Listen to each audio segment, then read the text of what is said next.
It's time to meet back up with Xiao. Let's head to Mount Outsong.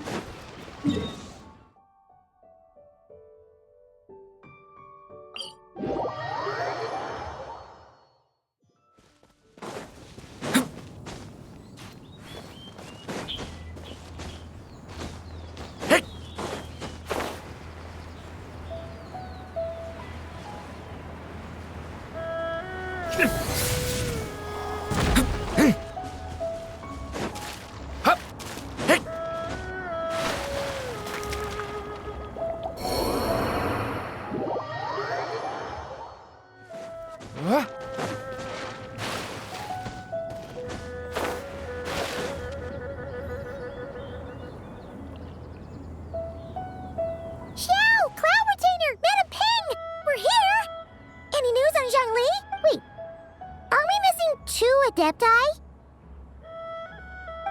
Well, Shenyun banned Mountain Shaper from Mount Outsong for 3 days.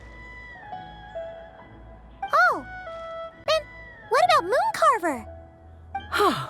The scheme to plant mint in one's abode was one those two fools devised together? And when it comes to punishment, one does not discriminate. His banishment ends in 3 days as well. Wow, that's pretty harsh, Cloud Retainer. Let's get down to business. We have news of Rex Lapis. Huh? Isn't that... Yes, Rex Lapis's Geopillar. It descended from on high this morning. He must have sent it for a reason, but it does not respond to our touch. So, what does it mean? Is he in trouble? Not necessarily. It could be a message only a specific person is meant to receive.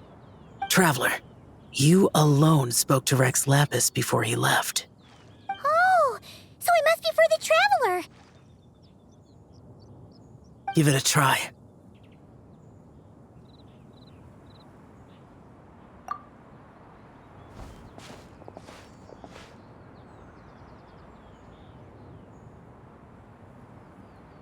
Come to the spring on Mount Qingse. I have left an entrance for you.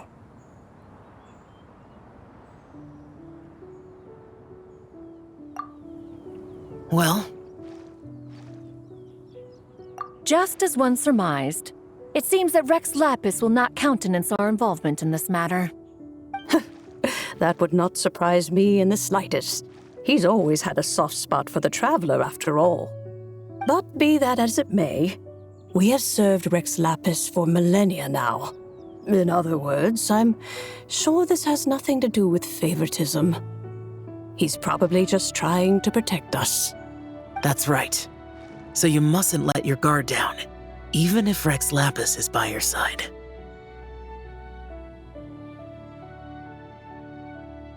All right, let's get going. We'll try not to keep you all waiting.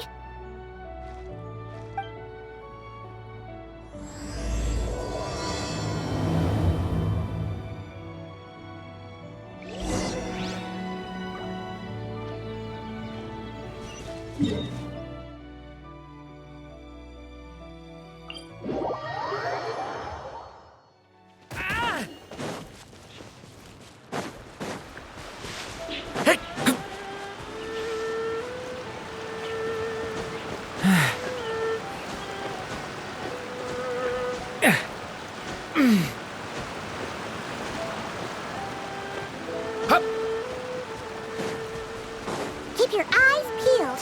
He should be around here somewhere. Another test subject. That cool. Boing, boing, boom! Odds revealed by... Boom! Dumpy, dumpy, boom! Hiya!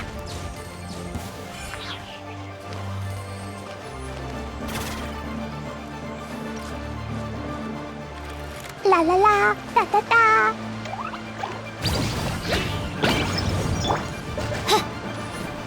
As you wish, mein Fräulein.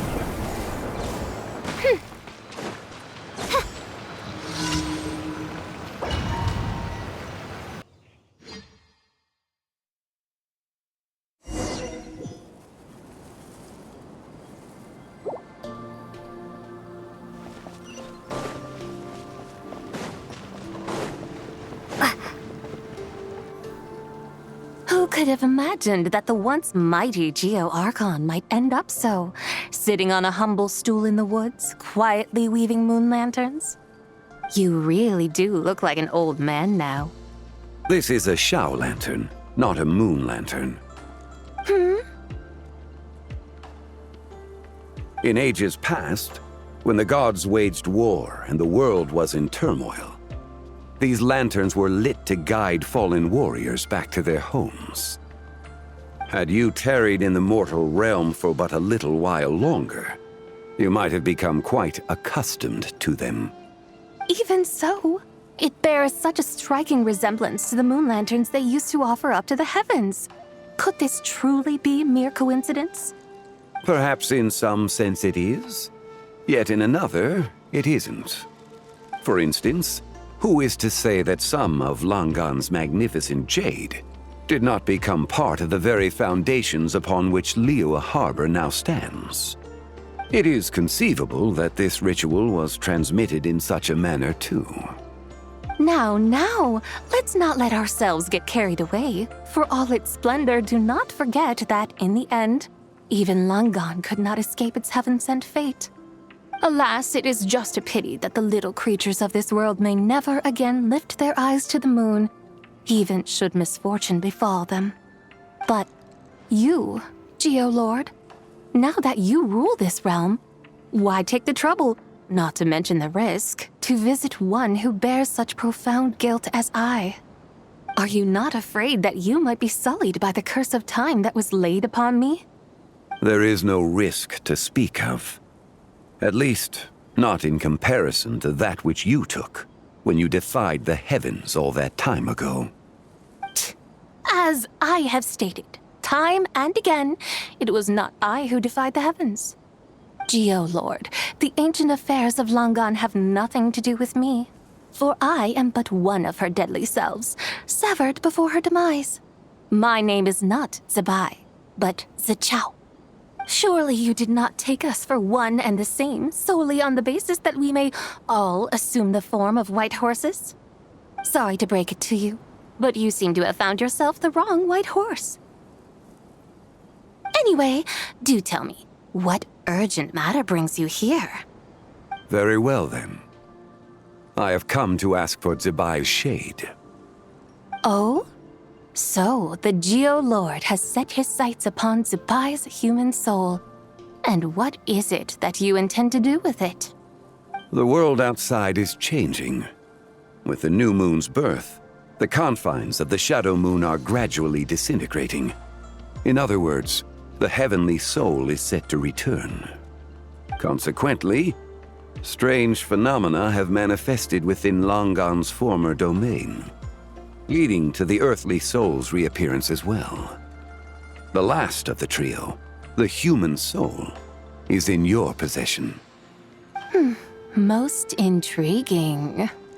My intention is to gather all three together, so that an old friend may finally make her return. I must admit, it seems that some remarkable affairs are coming to pass in the outside world. Yet there is one thing you seem to have overlooked, Lord of Geo. Back in the day, it was you that freed me from that painting.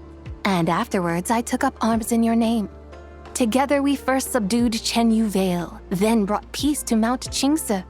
It was for this cause that the contract between us was made.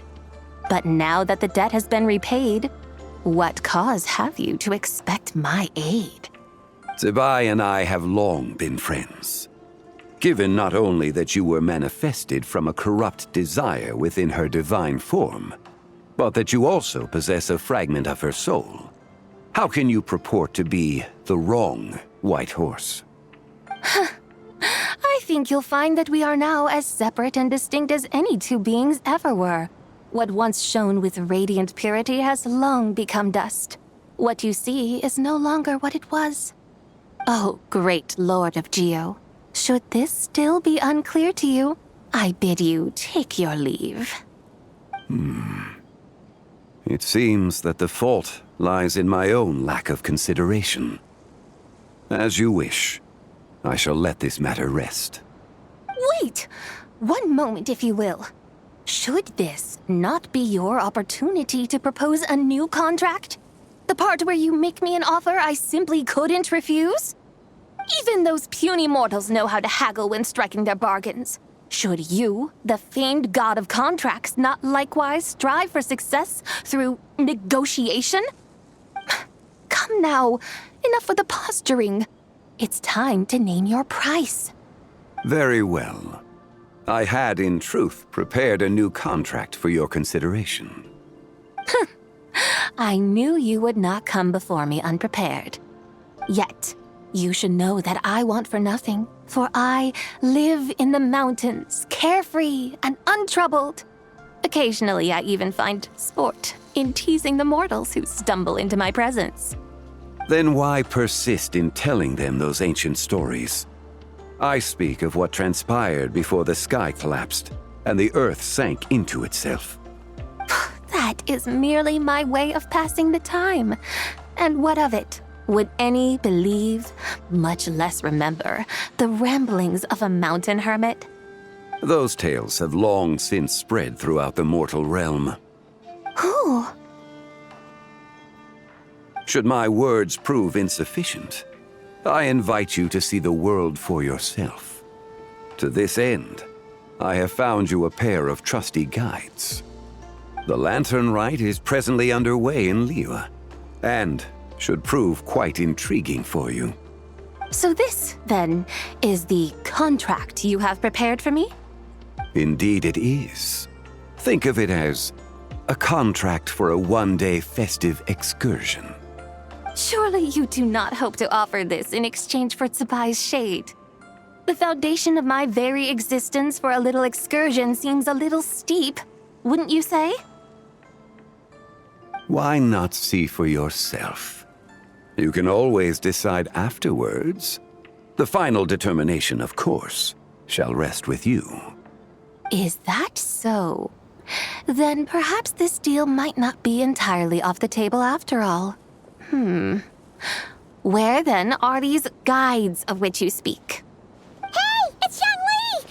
Oh, we've been looking for you everywhere. We thought you might have gone missing. You're here. So these are my guides. Well, well. They certainly look the part, I'll give you that. Guides? Oh, you poor innocent little creatures. The benevolent Lord of Geo has sold you to me, which means that for the rest of this day, you belong to me. Sold us to you? Just what have you gotten us into, Xiangli? The situation is not quite as dire as that would sound. I ask only that you accompany my Adeptus friend on a tour of Liyue. I would suspect that depends on how well you entertain me. Entertain you? Let us start with this Liyue harbor of which I have heard so much. Nowhere is quite so fascinating as a place teeming with little mortals. How come this Adeptus sounds so different from what Paimon imagined? Okay, we'll take care of it. Get ready to find out why they call Paimon the best travel guide in all of Tibet.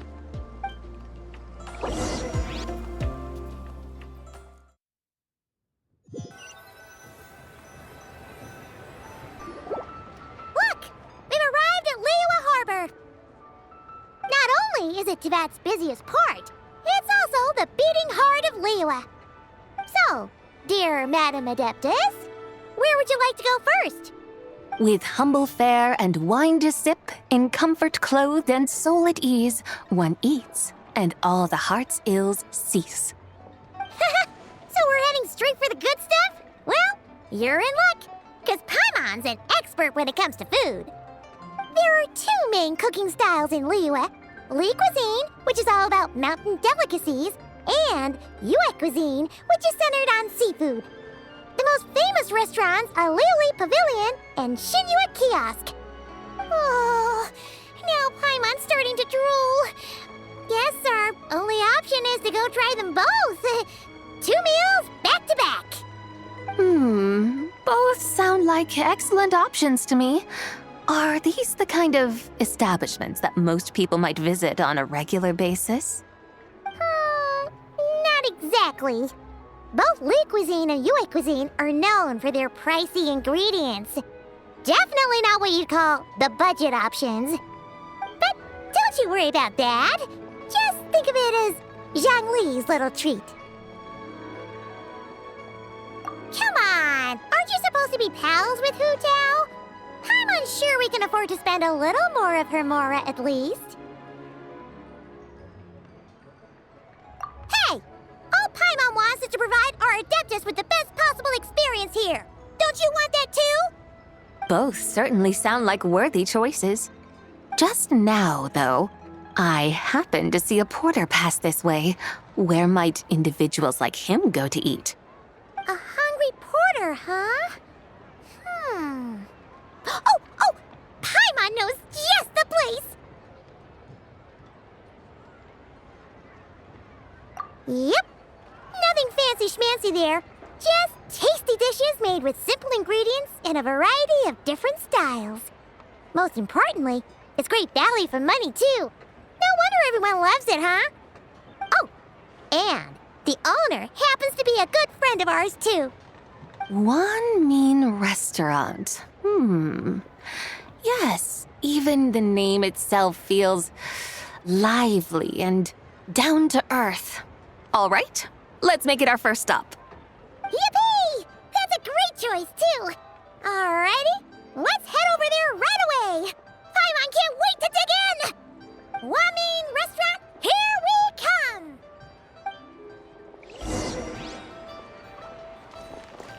La la la.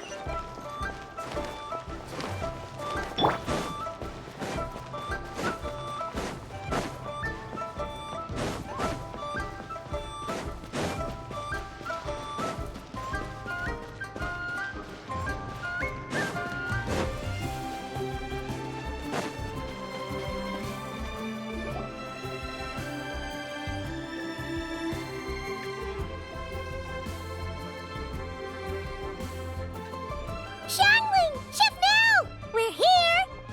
Oh, hello there. What a surprise to see you two. Welcome, welcome. Hey there, Traveler and Paimon! We're a little busy today, so grab a table while you still can. But I don't think I've met this lady before. Is she a new friend? You could say that. Oh, I see. Well, hey there. A friend of the Traveler's a friend of mine, too. Don't worry, we'll take good care of you. Just order whatever you want, it's on the house. By the way, I'm Xiangling. I cook here at Wanmin Restaurant. What's your name? Miss Xiangling, have you ever heard of the White Horse Adeptus? Of course. What about her? I am her, and she is me. Huh? You mean you're an Adeptus? Oh, you young'uns crack me up. Come on, Xiangling. You've got to keep up with the times. Haven't you heard of cosplay? It's like a role-playing game where you dress up as famous characters and pretend to be them. Seriously, it's all the rage, and it looks like this young lady is quite the expert. Your friends sure keep their fingers on the pulse, huh, Traveler? Wow, Dad. Didn't know you were so tuned in. But how come I haven't heard about it? You gotta listen to our customers. Didn't I tell you to spend less time chasing after wild vegetables and more time making friends? You're even more out of touch than I am. Hey, I like making friends too.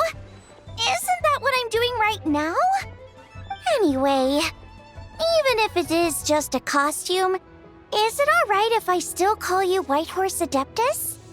Of course it's all right, because that's exactly who I am. Okay. I can see you're really committed to the role. How about I call you the real White Horse Adeptus instead? In that case, you can call Paimon the real traveler. Yeah, right. You could have at least switched outfits. Puny mortals. Nevertheless, I suppose it might be amusing to indulge in your little charade for a while at least. All right, go grab yourselves a table. I'll come take your order in a bit.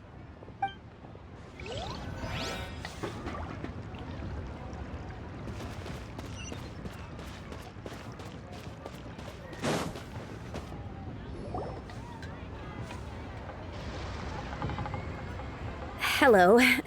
May I ask if Miss Xiongling and Chef Mao are here? Yeah, they're just over there. Wait a sec. Aren't you? So, what would you like to... You're... Hello, Miss Xiongling. It's me, Lu Xiongxiong, the one who broke some stuff here at your restaurant a few days ago. I just wanted you to know how sorry I am. I honestly don't know what came over me.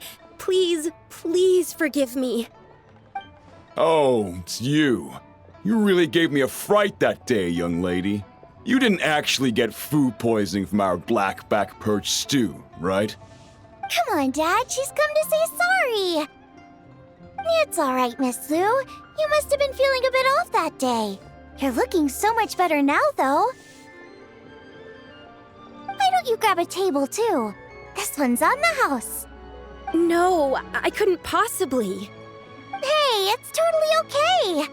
We all feel under the weather sometimes, especially when we're away from home. Go on, find yourself a... yikes. Looks like all the tables are taken. Wanna come sit with us? We've got an extra seat over here. Thanks, guys. So what would you like to eat today? Feel free to order anything you like. I should very much like to sample your renowned poisonous blackback perch stew. It wasn't poisoned.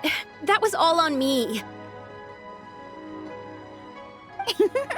So that's one portion of blackback perch stew. How about you guys? Paimon wants...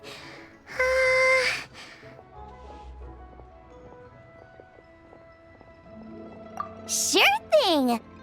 Looks like Paimon's having trouble making up her mind. Anyway, I guarantee you'll love it. Let me think.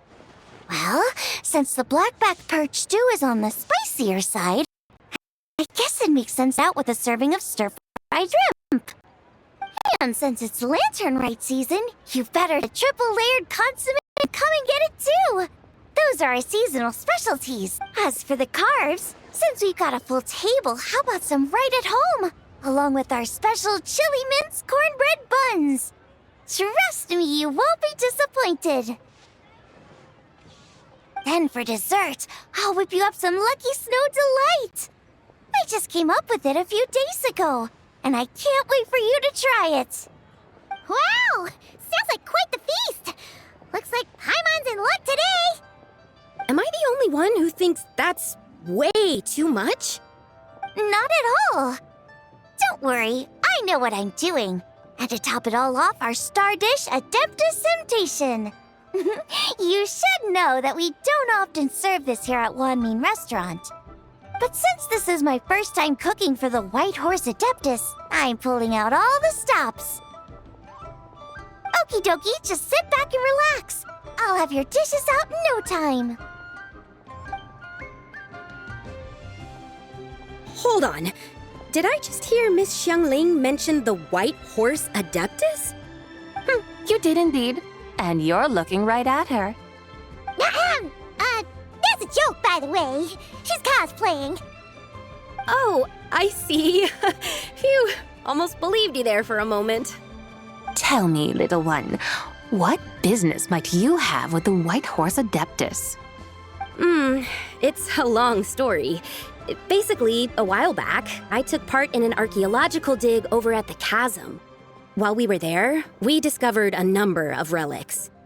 Our findings show that they date back to the era of Long Gone, an ancient nation whose people are said to have been the ancestors of some of the modern-day inhabitants of Chenyu Vale. And why might such matters concern the White Horse Adeptus? Because some of those relics not only seem to contain textual references to her, but even depictions of what she looked like. There have long been legends claiming that the White Horse Adeptus was a deity of that era, but there are plenty of other theories out there too. If I could just locate some more detailed records, I'm sure we'd be able to find out so much more. So you're into history? Well, to tell you the truth, I actually joined the archaeological team by sheer accident. But once I'd started down this path, I knew that I wanted to make something of myself. Recently, though, things seem to have taken a turn for the worse. Still can't believe I caused such a mess and even ended up hurting someone. Oh, so you're considering becoming a martial artist now instead? No, I mean, they weren't seriously hurt. It was just a few scratches, and they let it go after my mother compensated them. Either way, my career's pretty much over. And even though both the victim and the Ministry of Civil Affairs say they won't be pursuing the matter any further, my father says he's going to punish me according to our family rules. Family rules? Yeah, he's decided to ground me. I'll have to return to Chaoying Village after Lantern Rite, and goodness knows when I'll be allowed to leave again. Wow, that's harsh. Sounds like the kind of thing only rich, super traditional parents would do. We're not exactly rich, though. All we own are a few tea fields in Chaoying Village and a guest house in Liyue Harbor. A guest house? It isn't Baiju Guest House by any chance? Yep, he's my grandfather. So, you've heard of the guest house before? Small world, huh? Come to think of it, didn't Boss Lu mention something about hoping that the White Horse Adeptus would show up and let her divine power be known? Sure, but Paimon's guessing this wasn't exactly what he had in mind. Little one, it sounds to me that your family is rather well off after all. What then drew you to archaeology? Why subject yourself to such unnecessary hardships? Even if I stayed at home, there's no guarantee I'd lead a nice, easy life. Just look at my father. Recently, my grandfather put him in charge of the guest house, and he came up with a bunch of ideas right away, starting with changing its name. That didn't turn out well, though. My grandfather yelled at him for days, even calling him a bad son, and they still haven't let it go. Oh, Paimon thinks we might have heard about that too. Long story short, being dependent on others is never fun. You just end up being completely under their thumb. That's why I want to make it on my own out here, no matter how hard it is. After all, as the saying goes, to rise above others, one must endure the hardest of hardships. What's so funny about that? You poor, innocent little creatures never fail to amuse me. To think you would endure all manner of hardships in your brief time on this mortal plane, and all that merely to rise above others. I would have thought that the wiser path would be to simply roam this world as I do. Huh? Tell me, what is it that you truly delight in? Archaeology? Martial arts? Tea planting? Or perhaps the keeping of a guest house? What I delight in? Yes! Surely there must be something you don't find quite so exhausting. Whatever delights you should not feel like a burden. But do things like that really exist? Of course! Take Miss Xiangling, for instance. I defy you to detect even a hint of hardship on her face when she wields her walking spatula. So, since it seems you are resolved to tread the rocky path, you should strive with all your might to pursue that which brings you delight. You mean, like cosplay? I suppose you might say that. Looks like the White Horse Adeptus is really getting into her role. I think I get what you mean then. Maybe I should have a chat with Miss Xiongling before I head home. Okay, everyone. Sorry to keep you waiting. Here's your food. Wow. It all smells so good. Oh, finally! I get to try that famous poisonous stew. Hey, didn't you hear what Shang said? It wasn't the stew. If anyone's to blame, it's that other you. What's up? How fiercely this mortal fare burns upon the tongue!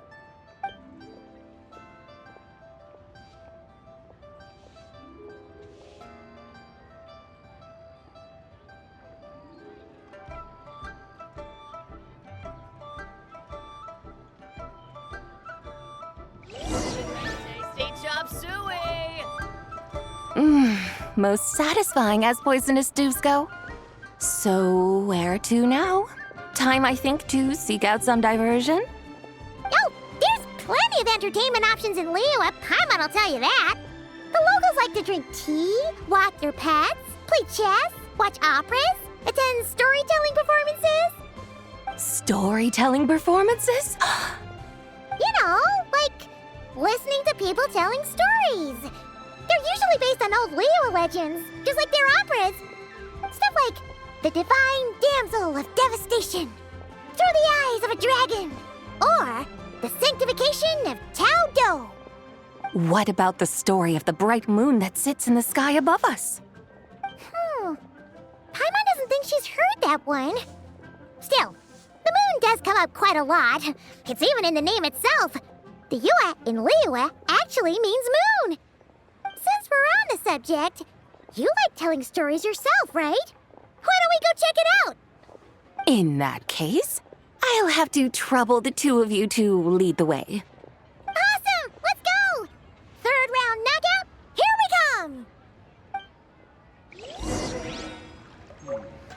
Wow, Liyue has really got a lot going for it.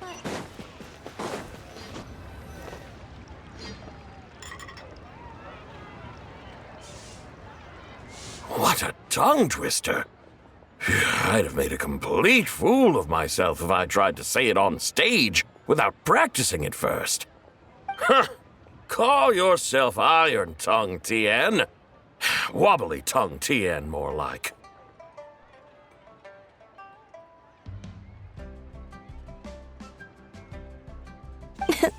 I used to have that problem a lot. But if you just take your time to grasp the meaning and commit it to memory, you'll be able to say it smoothly in no time. You're right, Miss Yoon. I'll give it another try. Hey, Yunchin! Fancy seeing you here! What are you two talking about? Ah, Traveler and Paimon, we meet again. And who, may I ask, is this? You may call me the White Horse Adeptus. The White Horse Adeptus? She's not really an Adeptus. I see. Well, it certainly looks like a lot of fun. Oh, funny you mention it. This type of thing is actually something I'm quite familiar with. Once, to perform Through the Eyes of a Dragon, I decided to imagine that I was Rex Lapis himself. It was the only way to truly inhabit his mindset and understand his resolve to quell those demons. Sounds like you just wanted an excuse to feel all big and powerful. Hey, that's... You just don't understand how inspiration works. You're one to talk. Paimon's traveled all over with the Traveler, and she's seen things that would make your jaw drop. All right, then. Since you claim to be so knowledgeable, why don't you prove it by reciting an ancient poem? An ancient poem? Which one? Ha! See? You mean to tell me you've never even heard of the ancient poem called An Ancient Poem? What kind of a title is that? Quit teasing, Paimon. We only just found out about that ourselves. He's talking about the writing on those ancient relics. When we first saw it, we couldn't figure out what it all meant. So in the meantime, we decided to just refer to it as an ancient poem. However, thanks to the painstaking work of the scholars who were tasked with decoding it, it seems like that's exactly what it was. Or rather, an ode offered in veneration of the moon and the White Horse Adeptus. Oh yeah! Didn't Kuching mention that before? It's got something to do with Longon, right? That is correct. The Ministry of Civil Affairs has issued a notice stating that, although it is true that the moon may disappear tonight, we should be in no danger. In other words, there's nothing to fear. But if you're worried, we can always take a leaf from the Book of the Ancients. By reciting this poem, I mean, and calling for the White Horse Adeptus' aid. If we do that, I'm certain she'll protect our moon and keep us safe. Whoa, seriously? Paimon has to get a look at this. Under moon eternal in radiant night, a maiden grants silk, soft and light? What in Tibet's that supposed to mean? Under moon iridescent in night divine, blah blah blah, something cloth so fine. Something about fields being plowed, something else about seeds being sown from the earth.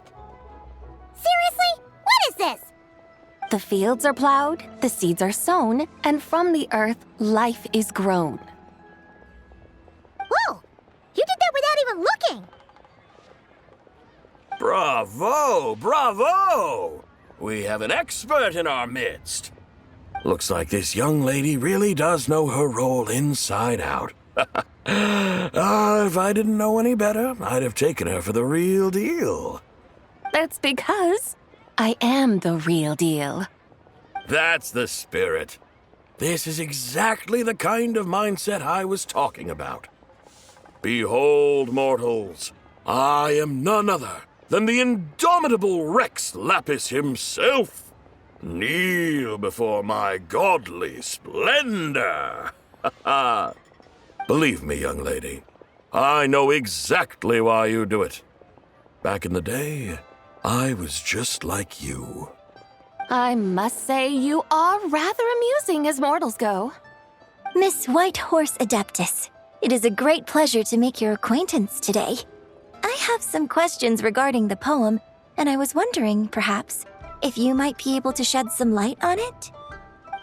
You want me to explain the full meaning of its verses? Your guidance would be much appreciated. Fascinating. Tell me, do all the people of Liyue still express such reverence for the ancient ways? Well, it's true that we hold a deep fondness for our history, but it is hardly our only pursuit. One of my good friends, for instance, is even more devoted to the modern Fontanian art of rock and roll. Exactly! And don't forget, great practitioners of the role-playing arts walk among us too. People like me and you, young lady. Yes. So rather than placing too much emphasis on our reverence for the ancient ways, it might be better to say that here in Liyue, 100 passions bloom, each with a voice of its own. I see. Then, I suppose it wouldn't do any harm for me to enlighten you. In truth, it is but a simple poem of blessings. Its meaning is this. As the eternal moon rises in the night sky, a maiden adorned with lustrous jade descends upon the earth. She blesses the kudzu vines and mulberry leaves so that they may be used to make coarse cloth that is nevertheless soft, light, and comfortable to wear. As the iridescent moon rises in the night sky, a maiden adorned with lustrous jade descends upon the earth. She blesses the kudzu vines and hemp so that they may be used to make fine, luxurious cloth. As the frost moon rises in the night sky, a maiden adorned with lustrous jade descends upon the earth. She blesses the mugwort and artemisia so that they may be perfect for divination. So she really did come down from the moon? She shows the people how to use the plow and spade to purge the land of weeds, till the soil, and heap up the earth to make it fertile. Then with the hoe, she teaches them to sow their grain, bestowing the promise of life upon every seed. She blesses the millet and the beans, ensuring that their stalks and vines stretch forth without end. She graces the wheat and the rice, so that their heavy heads are filled with plump, glistening grain. Sounds like she's a real pro at all this farming stuff. The fruits of the field are harvested and brewed into sacred wine for honored guests. This we reverently present to the Divine Maiden, with every ceremonial step flawlessly observed, so that she may witness the depth of our piety and respect. Oh, Divine Maiden, how can your graceful presence in the sky not seem like that of a fairy descending from the heavens? Oh, Divine Maiden, how does your pure and radiant form not resemble the guardian spirit of our land? I send my heart's desire, ascending to the heavens, beseeching you to grant us good fortune and blessings in the coming year. Huh? So, that's what it's supposed to mean? I find myself speechless, moved beyond the power of words to convey. Oh, young lady, you have shown me the heights to which a true role player might aspire. A truly remarkable performance. I did not anticipate that anyone could unravel this poem with such depth and clarity, and so soon after the Ministry of Civil Affairs noticed, too. I'd even begun to consider myself somewhat versed in the matter, but as they say, there's always someone more knowledgeable out there. Allow me to extend my thanks to you, Miss Whitehorse Adeptus. You are far too humble, young one. I must confess, it is I who have been surprised, not only by you, but also by this Liyue harbor of the present day. Ah, so you're not from Liyue. And what, may I ask, has surprised you about it? Oh, it's nothing really. Just some old memories scattered here and there. Very well, my guides. I suppose it is time we set forth on the next part of our excursion. I'd like to go see that wharf now. What say the two of you? No problem. We'll take you wherever you want. Oh, leaving so soon? Before you go, allow me to introduce myself. I am Yunjin, director of the Yunhan Opera Troupe. May I ask your name in return? My own name is scarcely worth mentioning, but since you asked, perhaps I'll tell you the title of that poem instead. Huh? So, it isn't actually called an ancient poem? Of course not. Its real title is Odes of Long, Zibai. Odes of Long, Zibai. All right then, until we meet again.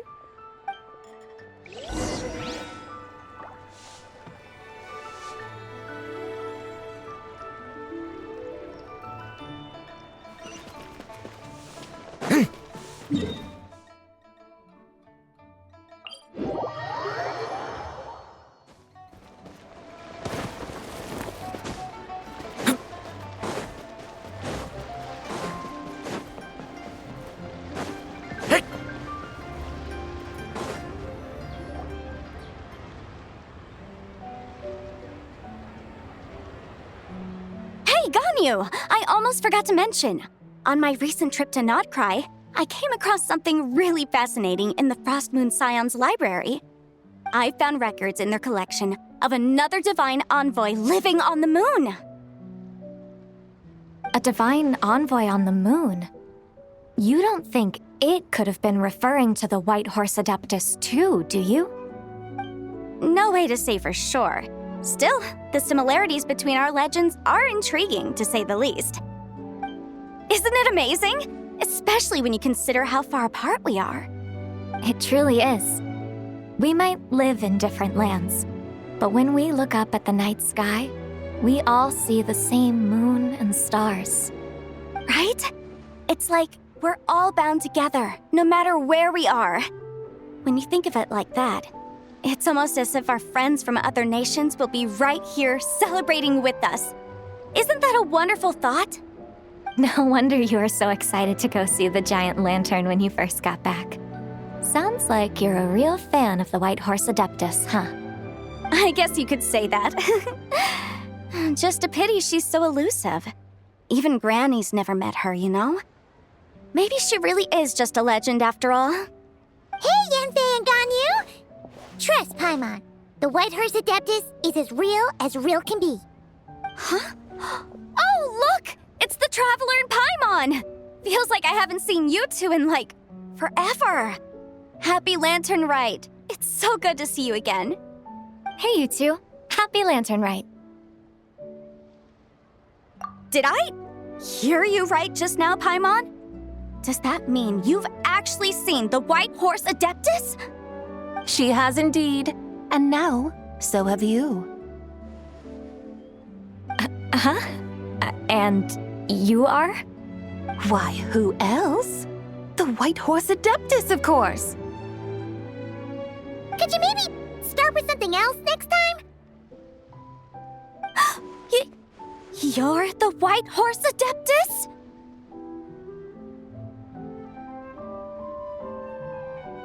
That's right. Allow Paimon to introduce you to our new friend, Zichao. She's been low-key obsessed with cosplaying the White Horse Adeptus ever since we met her. I see. Well then, greetings, Miss Zichao. My name is Yanfei, and recently I've been low-key obsessed with learning everything I can about the White Horse Adeptus. I'm sure the two of you will get along like a house on fire. Oh, and by the way, I'm Ganyu. So, Miss Zichao, you must be here to see the giant lantern too, right? A horse-shaped Zhao lantern? Is that what I think it is? That's right. A lantern made to honor the White Horse Adeptus herself. Isn't it gorgeous? Huh? What are you laughing at? Both the lantern and myself. What do you mean? Oh, this lantern truly is an artistic masterpiece. But tell me this, have any of you ever seen a horse before? Come to think of it, Paimon can't remember ever actually seeing one herself. What about you, Traveler? Oh, this horse appears to be mid-trot, but it has adopted what is called a lateral gait, where the legs on one side of the body move together in unison. A rather rare sight indeed. Just now, I suddenly pictured myself, I mean, the White Horse Adeptus running the same way. The image was so absurd, I could barely contain my mirth. Oh, really? I never knew that. You learn something every day, huh? Oh, come on! It's basically a giant piece of fan art! Who cares if it's different than the original?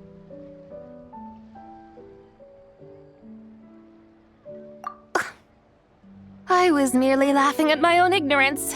I came here thinking that the White Horse Adeptus's tale had been long forgotten. Yet here I am, gazing upon a lantern made in her honor. Well, you couldn't have been more mistaken. There are so many tales about the White Horse Adeptus, I'm starting to lose count. Just off the top of my head... Just so you know, Yanfei, we've heard it all like a million times before. Uh-huh. But there's one thing I can guarantee that you haven't. Huh? You mean like a new chapter of her stories come to light? Mm-hmm. And I heard it from Ganyu just yesterday. Hey, why don't you share it with the others? Sure, no problem. Where to begin? Do you guys still remember what Liyue's Moon Chase Festival is about? Of course! It's a festival held in honor of the Stove God. That's right. But it took a really long time for the Stove God Festival to become what it is today. In its earliest form, it was actually an adeptal ritual known as the Moon Chase Rite. Paimon remembers Madame Ping mentioning that before, but she never explained exactly what it was. According to Cloud Retainer, the Moon Chase Rite was originally a ritual meant for communicating with the moon. Communicating with the moon? But for what purpose? At first, Cloud Retainer wasn't entirely sure either, as it was always Rex Lapis who performed the ritual. Whoa! Rex Lapis did it himself? Must have been a really important ritual. That's right.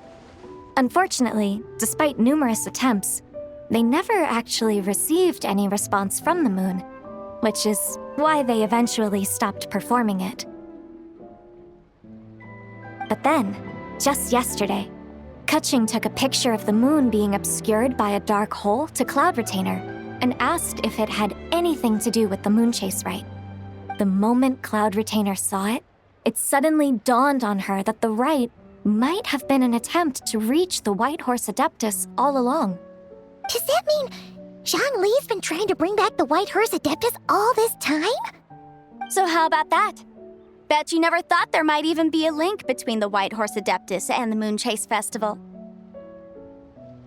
If Kutching hadn't taken that picture to Cloud Retainer, we would never have known any of this. This is probably what Kutching was referring to that day when she mentioned there were some ideas she wanted to follow up on. So, Geo Archon. All this time, you've been striving to awaken her. Huh? What do you mean, awaken? Nothing. What I truly meant to say was, this new insight you've provided has been truly eye-opening. Oh, by the way, my trusty guides, I've been meaning to ask, where in Liyue Harbor might one enjoy an expensive scenic view? Huh? We're off to the next stop already? But Paimon's barely done digesting that lore bomb just now. All the more reason to find the right spot to let it sink in.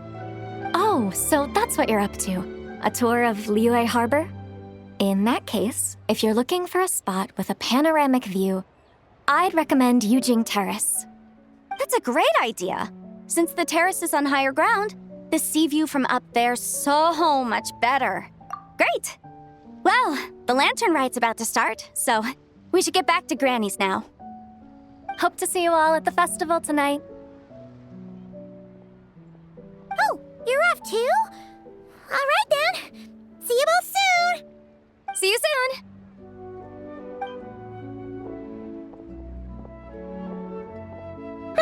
Very well, my guides.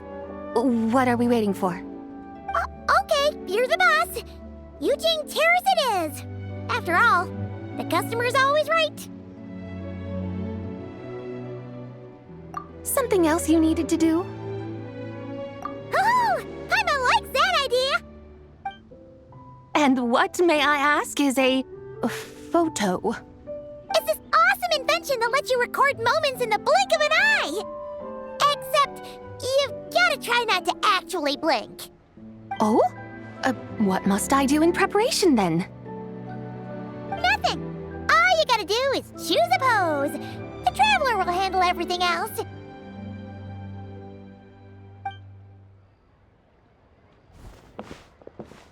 Come on, let's give it a try.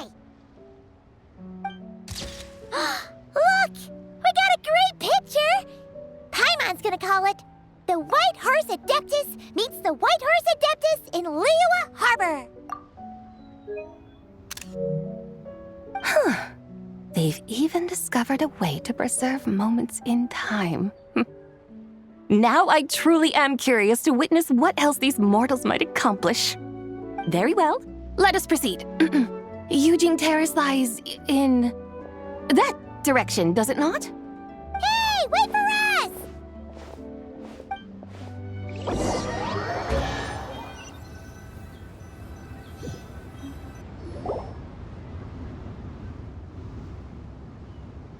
Truly a marvelous view if ever there was one.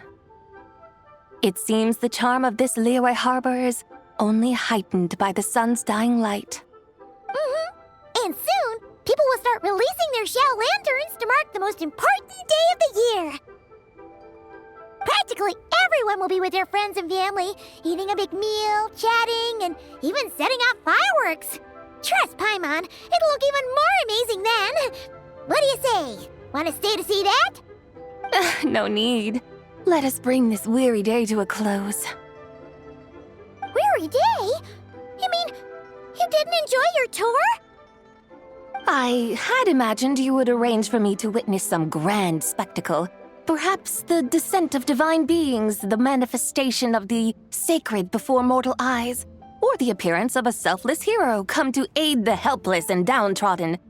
Or, should that not come to pass, then at the very least spend a little more coin. For that, it seems, is how one finds true enjoyment. Alas, but there was none of these. Instead, we merely filled our bellies, listened to tales, and gazed upon a crude imitation of my likeness. And now the sun begins its descent. What a day of quiet tedium. Well, we're so sorry. If we'd known that was what you wanted, we'd have done it all differently. It's all that Zhang Li's fault for not making the customer's requirements clear. Well, it's too late now. Do you still believe I would part with that soul fragment, now so intertwined with my very being? But...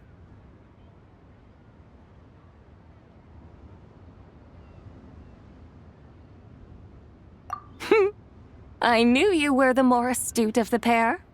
Huh? You were just trying to scare Paimon? It seems the realm of the Geo-Archon has a way of making one more stony-faced. So, you were just pulling Paimon's leg? Of course. I was merely engaging in a little banter with the two of you.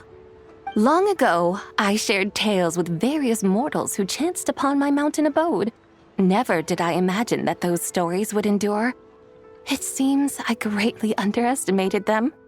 Perhaps, as your Geolord said, a few pieces of ancient Langan's magnificent jade have truly become part of the very foundation of this land. So, you've decided to help us? Again, that goes without saying. I made up my mind some time ago now.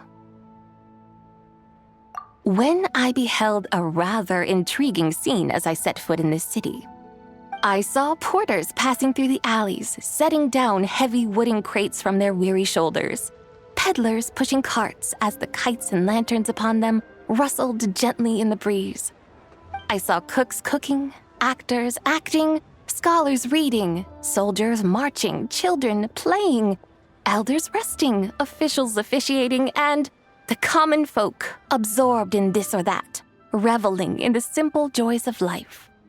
Some, it seems, have already found that which stirs their hearts, while others continue to fret, troubled by uncertain futures.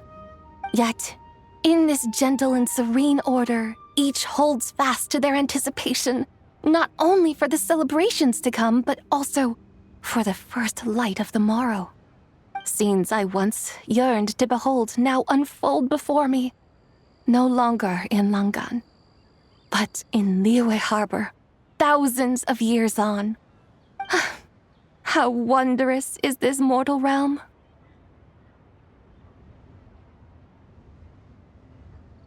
Thank you, Whitehurst Adeptus! Thank you so much!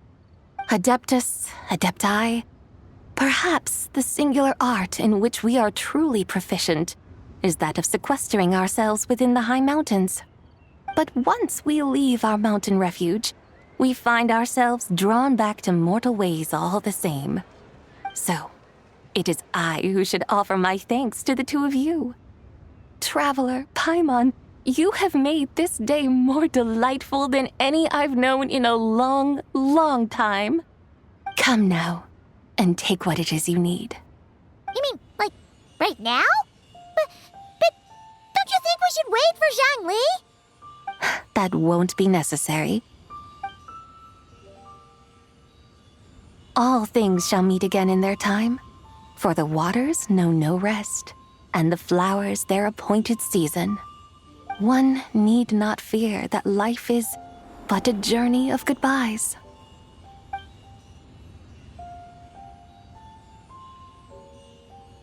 Is she gone?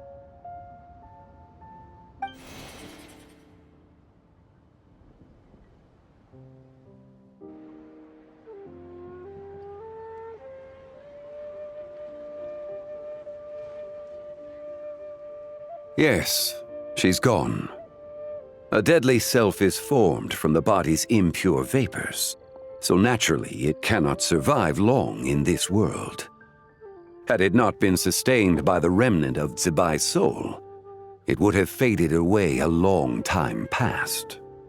Now that the remnant is gone, it has severed its ties to the mortal world. Zhengli! When did you get here? A while ago.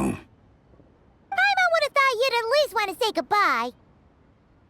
Though mountains endure, the ceaseless waters will, at last, wear away their sharp edges. Thus must I meet the marks wrought upon her by the ruler of time with great caution. It may be goodbye for now, but someday we will meet again. Really? And when might that be? Who can say for sure? Years and years from now, perhaps. Or maybe tonight, at the Lantern Rite. Are you saying that if the White Horse Adeptus were to be resurrected, she'd still have the memories of the three deadly selves? That she'd still remember us? We will find out soon enough.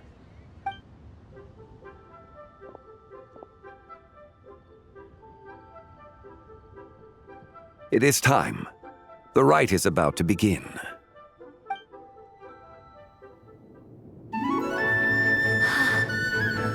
The rite is about to begin. Is the moon really gonna disappear?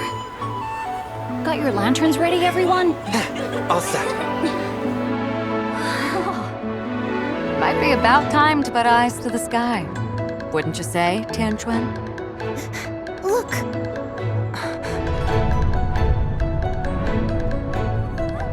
When the sun's out, eat the sun. When the moon's out, eat the moon.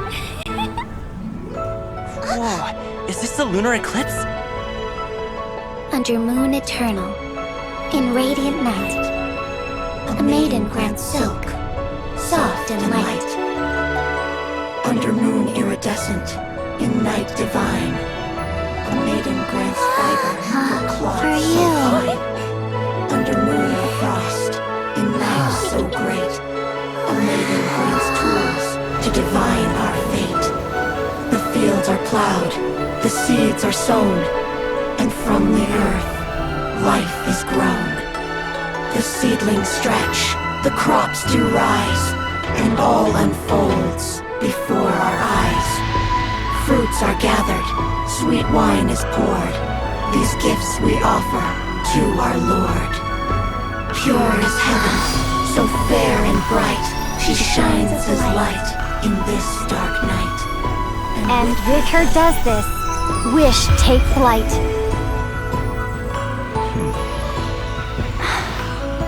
Devoted soul, scattered and unbound. Let this lantern guide you home. By its light be found.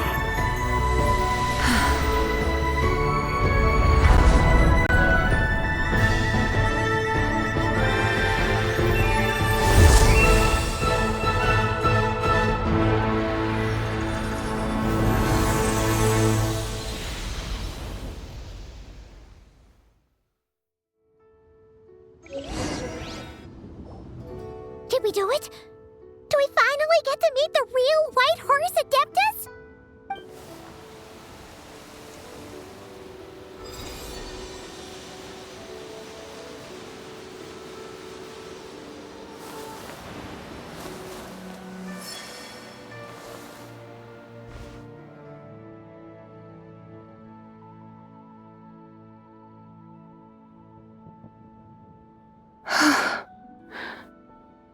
This place. Where am I?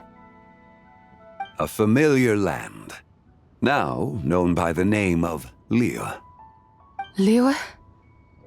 The peaks adorn the clouded moon. Then, who might you be? Oh no! She seems to have lost all her memories after all. And those countless lights in the sky. What are they? These lights, each like a dwelling in glad accord, usher in this day of joyous rebirth. And whose rebirth might that be? That of my old friend, Zibai. Zibai? Yeah, that's you! Don't you remember anything at all? That's... me? Oh, yes. The envoy of the Lunar Palace. My name is Zibai, indeed.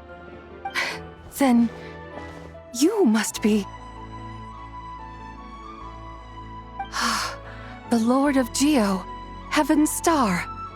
Many years have passed since we last saw one another. Zibai, my friend, welcome home.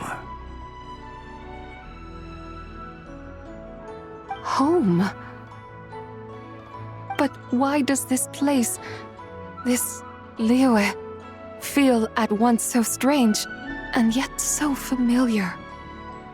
Who you are? Who are you? Ah, yes, I remember now. You are that treasure-hunting damsel, the one stricken by the poisonous fish stew. How goes your quest for treasure? You must have achieved both fame and fortune by now, I trust. Hey, you've got it all wrong! You're talking about Lu Shanxiang. And how many times do we have to tell you? She wasn't poisoned! Sheesh! But I could have sworn... Oh, that's right. You're that impudent blonde youngster who kept meddling in my affairs.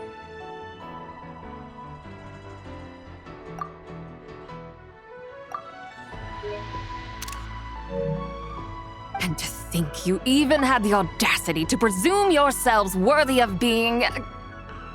What was it again? Ah, yes, of being my guides. How very wonderful to see you again, my most faithful and beloved guides. I trust all has been well in my absence? Well, she finally got it right. But that sudden mood swing felt even weirder. It's like her head's packed full of slimes. It is possible that her cells have not yet settled. After all, they've only just been brought back together. It may be some time before she fully recovers. Huh? You mean, kinda like she's still half asleep?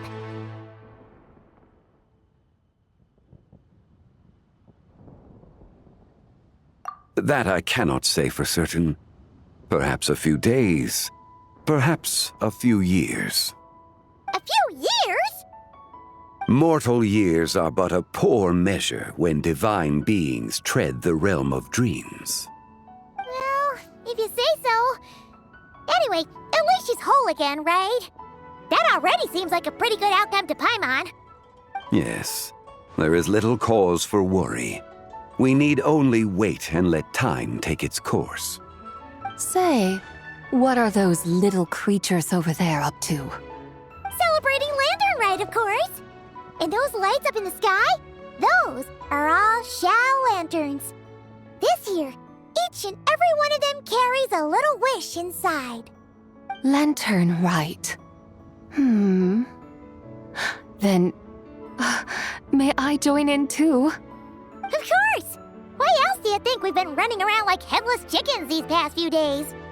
Tell you what, Traveler, why don't we take the White Horse Adeptus out to celebrate? Who knows? Maybe seeing some familiar faces might help her find her feet? Hey, Zhangli! You've got some time on your hands now, right? Why don't you come along with us? By no means a bad idea, Paimon. Oh, and Zibai, before Paimon forgets, when we meet the others later, remember to wish them a happy Lantern Rite. Happy... Lantern Rite? Happy Lantern Rite! Yes, happy Lantern Rite indeed. Well then, let's go!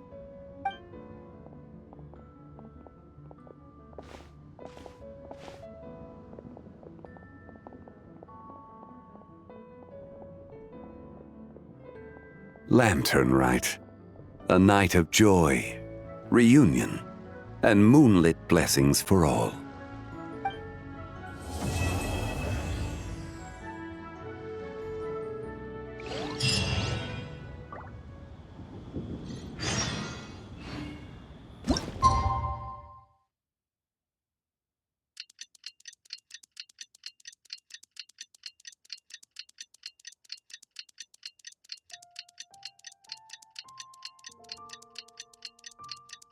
Paimon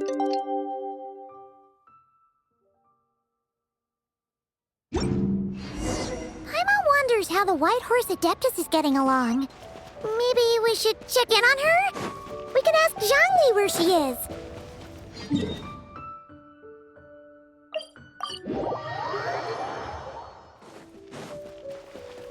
Hey! Oh, looks like Zhangli hasn't stopped by for tea today. Hey, are you two looking for your friend? Try going up that way. Is Zhangli up that way? No, but that young lady who was dressed up as the White Horse Adeptus the other day is. She's your friend, right? I just saw her head toward Wanmin Restaurant. I was wondering why she was eating alone. But then you two showed up hot on her heels. Oh, what luck! We were just on our way to find her. But what's she doing at Wanmin Restaurant? I have no idea. I said hello, but she completely ignored me. She couldn't have forgotten who I am, right? I mean, we're kindred spirits, aren't we?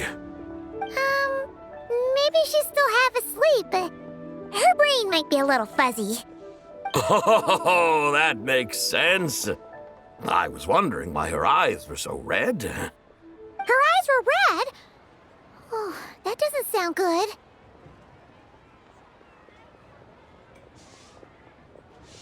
You young people, staying up all night because you think you're invincible. Look at your friend. Missing out on sleep so she can pretend to be the White Horse Adeptus. That's where that leaves you, you know. A word to your friend from someone who's older and wiser. She really needs some rest. Paimon won't be so certain about the older and wiser part. Yeah, what was that? Hurry along, then. Oh, and don't forget to come back and check out my Rex Lapis cosplay when you're done.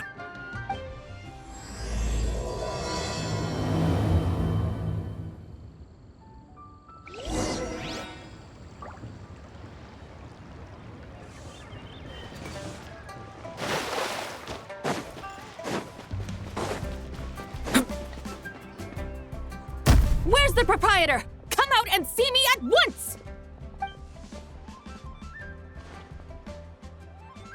Xiangling and Chef Mao aren't here right now. What can I help you with? And who might you be? My name is Shenhe. I work here at Wanmin Restaurant. Shenhe. Shenhe. Are you that crane adeptus who loves planting mint? It's been a few days. Have you improved your gardening skills? Did you manage to cover the slopes with mint? Mint? I don't know anything about mint. But I am familiar with Qingshen and glaze lilies. Ha! Already casting mint from your mind. How can a practitioner of self-cultivation be so fickle, chasing after every new plant that catches their eye? I'm not sure I get what you mean. Are you delirious from hunger? Would you like something to eat? Shenhe! White Horse Zibai! So this is where everyone is! Traveler, Paimon. It's been a long time. Happy Lantern Rite.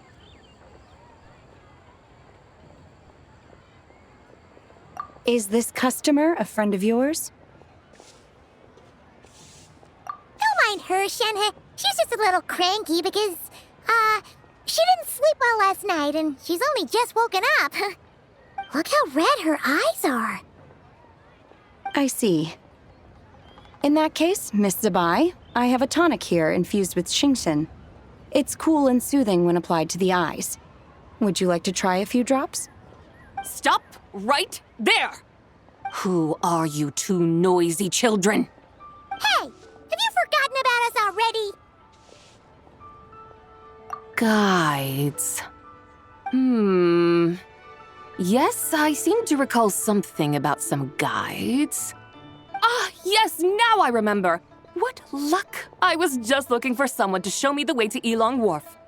Huh. Is she starting to come around? Someone requested my help in purchasing some tea leaves. I was informed they have discounted prices during the festival and that I shall get a good deal there. Tea leaves? This sounds like Zhongli's doing. He sure knows how to get people running errands for him. Your friend Rex Zhongli initially requested the most expensive tea, but then a young lady in a hexagram hat mentioned he'd burned through the Wangsheng funeral parlor's yearly expenses at an exhibition a few days ago. As such, he is only permitted to buy items that are discounted this month. Oh, that's his boss, Hu Tao. It's about time she realized the problem and put a stop to his spending sprees. Oh, I see. So that's why you're here. Unfortunately, Wanmin Restaurant doesn't sell tea leaves. If you're truly in need, I could gather some wild tea from the mountain slopes. You don't sell tea leaves? But I remember your boss, Miss Lu, saying that she owns tea fields. You really should get some rest. The person you're talking about isn't the boss of Wanmin Restaurant. She's just like you. She came here to eat. Is that so? Life really is full of surprises. What surprises? Your brain really is as gooey as a pack of slimes. Paimon can't believe Zhongli entrusted you with going all the way to Yilong Wharf and buying tea. That would be excellent, my dutiful guides. Ah, yes, Miss Crane. I apologize profusely for my improper behavior just now. Please forgive me. I completely understand. Master often says that the human body is like a mechanism in need of regular maintenance. When a person cannot rest at night, they are sure to become irritable and on edge. Miss Crane, you appear reasoned and compassionate on the surface, yet I sense dark forces churning within your spiritual core. Those red ropes you wear are what bind them, am I correct? Oh, you can sense that? Indeed. I also sense that with your strength, you might try undoing one or two of those bonds when training. Untie Shenhe's ropes? Wouldn't that be risky? Though the use of red ropes to bind the soul is a wondrous technique, practitioners must eventually learn to break free from external aids and look within themselves for restraint. Master has told me similar things, but I am not ready yet. Your self-cultivation has progressed far enough. Then I will seek further guidance from my master. If you still have doubts, you can find me at the Baiju Guest House. I'll be taking up residence there for a while. For now, my dutiful guides, let us be off.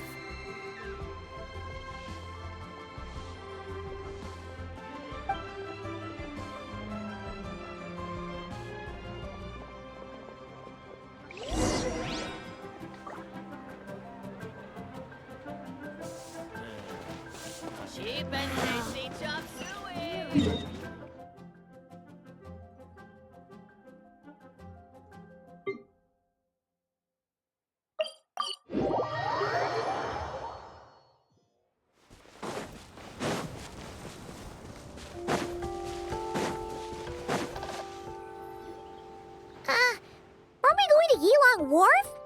How do we end up on this mountain? Is that small town over there not Yilong Wharf? I sense a familiar scent wafting through the air. You're right! Except for the smell part. Paimon doesn't smell anything. That is because this scent is the essence of jade, which can nourish the spirit. Oh, yeah! Shenyu Vale does have a lot of jade, but Paimon didn't think jade smelled like, anything. Naturally. This has reminded me of something. And what's that? A few simple tricks for mastering one's power.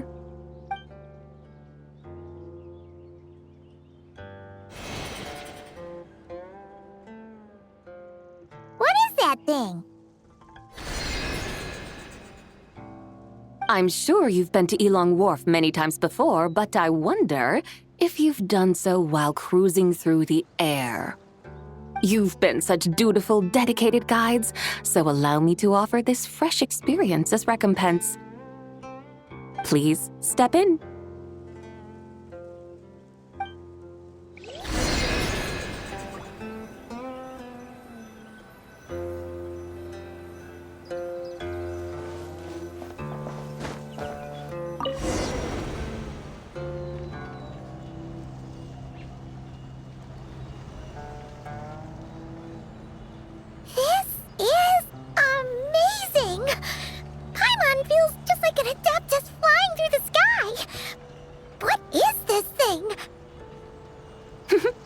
I created it from my memories of the chariot of the Lunar Palace.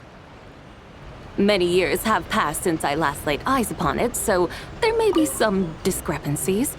Nonetheless, it is functionally much the same. A lunar chariot? Wow!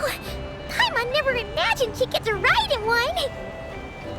So, Zibai, does that mean you used to work on the moon?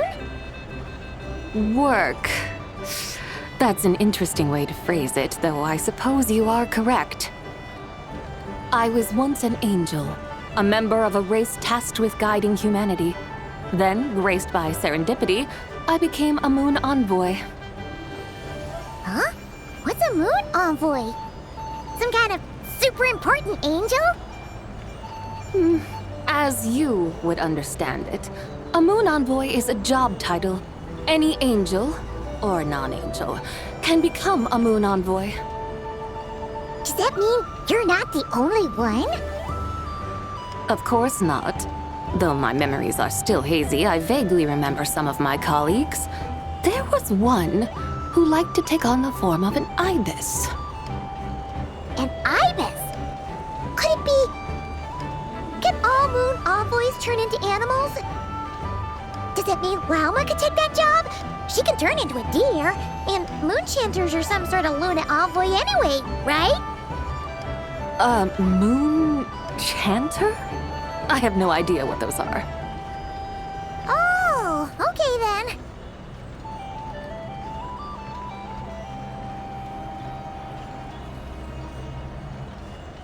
Look! Paimon thinks she saw a tea vendor over there! Very well. Let's take a look.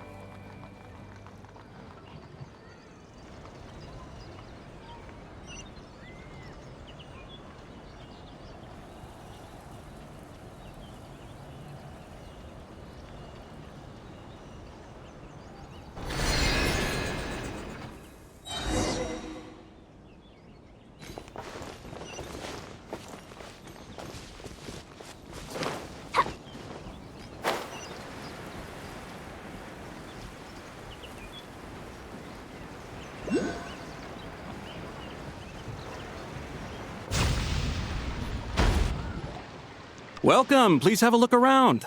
We only sell teas of the finest quality sourced directly from Chaoying Village. Right now we're offering a special discount for Lantern Rite. Look over there! Discounted tea!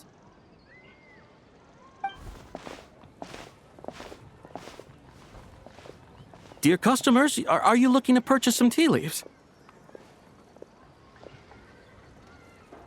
I can see from your bearing that you are no ordinary customers.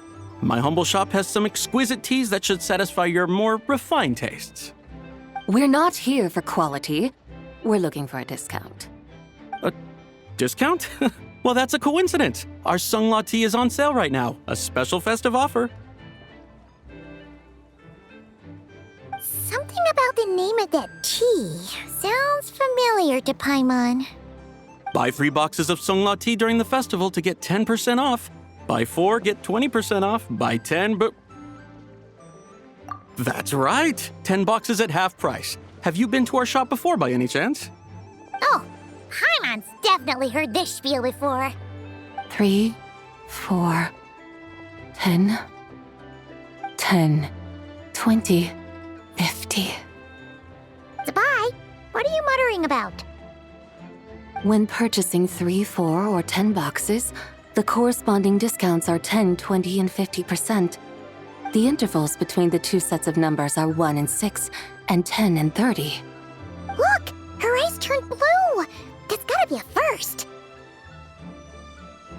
If the differences between intervals remain equal, the interval after 6 should be 6 plus the difference between 6 and 1, which is 11. Similarly, after 30, the next interval should be 50. Therefore, extrapolating upward, the next two numbers in each set should be 21 and 100. You're making Paimon's head spin. Those numbers, what do they mean? They mean that if we buy 21 boxes of Songlot tea, we should get a 100% discount! 100% discount? You mean we'll get them for free? Oh, there was a pattern to the discounts. Is that right? The pattern we speak of is mathematics, little one. A pattern that is always right. That's amazing! You're a shopping genius, Zibai. Oh, wait. Something feels off here. I had no idea our shop's discounts were tied to the laws of nature. I've learned so much from you, dear customer. No need to thank me. Now, please give us our 21 boxes of free tea. Wait! What's the matter? Paimon just realized what it is that's not right.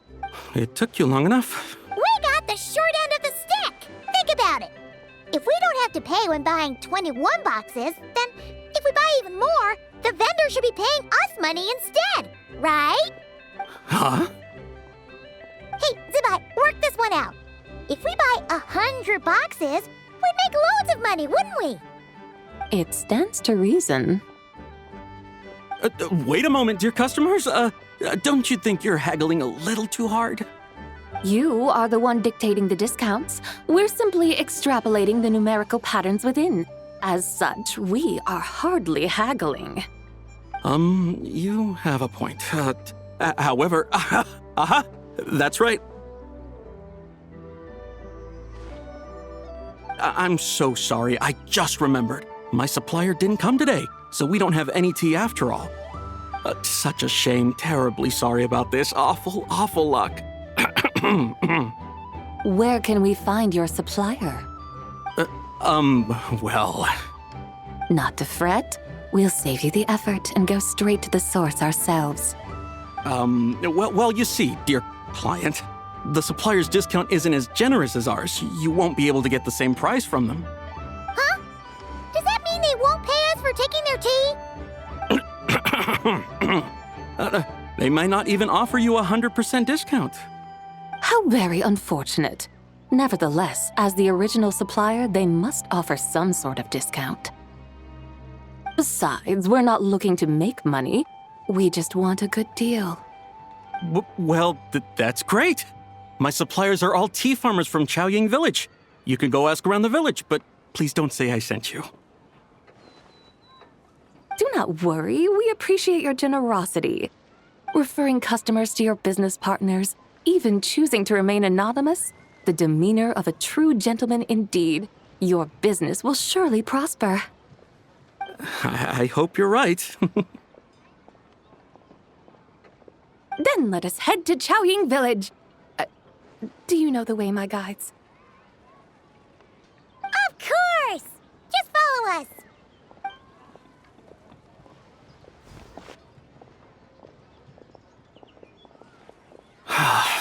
What otherworldly beings were those? Thank the heavens I managed to send them on their way. I should hurry home and pray to the White Horse Adeptus. May she bless me such that I never encounter such customers again.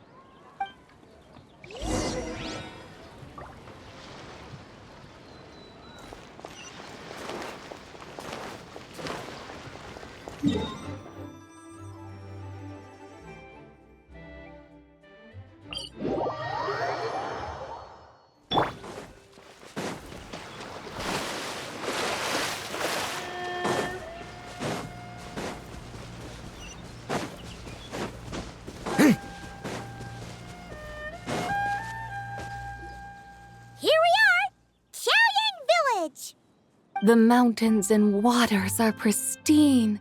They embody the beauty of heaven and earth. It's a good-looking place, all right.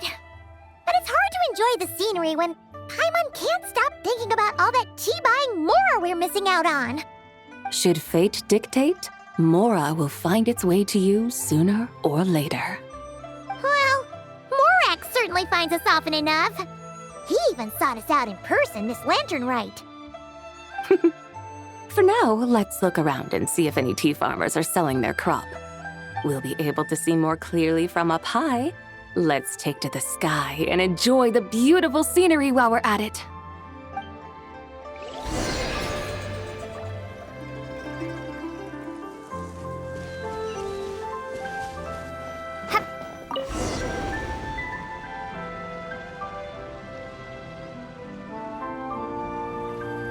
Wow! Xiaoying Village looks beautiful from up here. Indeed, the houses here are quite different from those in Liyue Harbor. They follow the natural contours of the mountains, forming unique, elegant structures. Yeah, it's super beautiful. The white walls and dark tiles frame the emerald waves of the terraced fields, while the curved eaves and tall gateways juxtapose each other with grace. It's almost too beautiful to be true. The crowing of roosters and barking of dogs, the calls of farmers working the fields, a vibrant pastoral chorus overflowing with earthly vitality. Yeah, it's incredibly beautiful, huh? Have you studied the linguistic arts by some chance? Huh? Your vocabulary for beauty seems rather constrained. Paimon knows how to say pretty as well. I see. Now then, let's take a look around and see if we can find any farmers selling tea.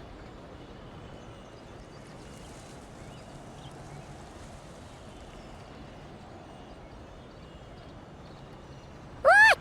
There's someone in that tea field! And they look kind of familiar. Wait, is that Lu Xiangxiang?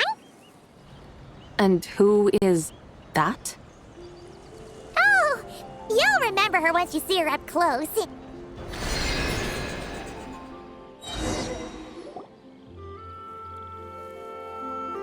there, Lu Xiangxiang! It really is you! Huh? Paimon, Traveler, and the White Horse Adeptus. Fancy seeing you here. The White Horse Adeptus has a name now. You can call her Zibai. And you are... Wait. I remember now, you're... Don't say anything about food poisoning or fish. You're the young lady who wanted to rise above the rest, are you not? Yes, that's me. But I'm in a bit of a state right now. At best, I can say I've fallen below them. Fallen below them? What happened? Like I said the last time we met, I'm being punished according to family rules. My father, mother, grandfather, grandmother, other grandfather, other grandmother. Oh, that's a lot of family members. Yeah. And on the night of Lantern Rite, they held a family meeting to discuss my situation. So, they do care about you. There's no doubt they care. But they think that since I caused all that trouble in Liyue Harbor, it shows I can't be trusted on my own. They decided to ground me. Ground you? Yeah, though they're not confining me to my room. Instead, I have to personally nurture a tea seedling until it grows big enough to be sold at market. Aw, a tiny little tea baby. Do they want you to experience what it's like to be a parent? It's supposed to cultivate my character and temperament. They say this will help me calm down and reflect on my issues. What happened in Liyue Harbor really wasn't your fault. Oh well, at least this punishment doesn't sound too harsh. So, how long will it take for the little tea baby to grow? Actually, I don't know. I've never grown a tea tree before. It usually takes 2 or 3 years. 2 or 3 years? Yes, the tea in this garden requires 2 or 3 years to mature. That long? Zibai, you're not making this up, are you? How do you know so much about growing tea? When the plants thrive and grow, that is the meaning of my name. I can tell at a glance when their season of ripening will come. Do I really have to waste 2 or 3 years here? Why is this happening to me? I'd only just found my direction in life. Yes, during the night of Lantern Rite, I heard many people reciting poems from Long Gone in praise of the moon. In that moment, I suddenly felt a great sense of pride. I mean, I helped excavate cultural artifacts from Long Gone, so I contributed to the revival of these poems too, right? So I decided to stay with the archaeological team. I want to unearth even more history. I see. And are you sure that's what you want to do? If you don't achieve anything significant in the years to come, will you still enjoy it? Yes, because archaeology gives me that boom shakalaka feeling. Wait, did Xiangling teach you that? That's right. I was asking her for advice. She said that if something gives you that boom shakalaka feeling, then it has to be worth pursuing. I immediately thought about how when I'm excavating in the ruins, I always feel like there's a ghost standing beside me, and not in a spooky way. It feels like my great-great-great-great-great-grandmother patting me on the shoulder and saying, "Keep going. You're about to rediscover some grand ancestral knowledge." Right? It feels like I've made some kind of connection with my ancestors. Isn't that amazing? Since you've made up your mind, you should give it your all. And I'd love to, but I'm still grounded. Run away, summon up a little boom shakalaka, and leave the tea garden behind. Flee this village. That might be going a bit far. You don't want to lead others astray, Zibai.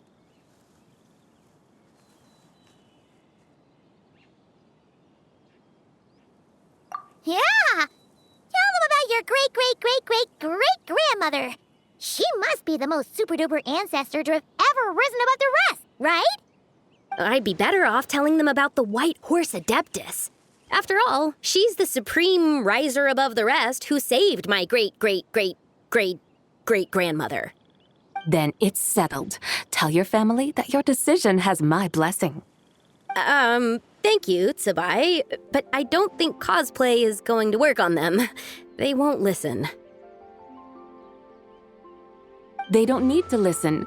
You need only follow the rules they've set out for you. What do you mean? As I'm sure you know, some ancient texts refer to the White Horse Adeptus as the Daughter of Time.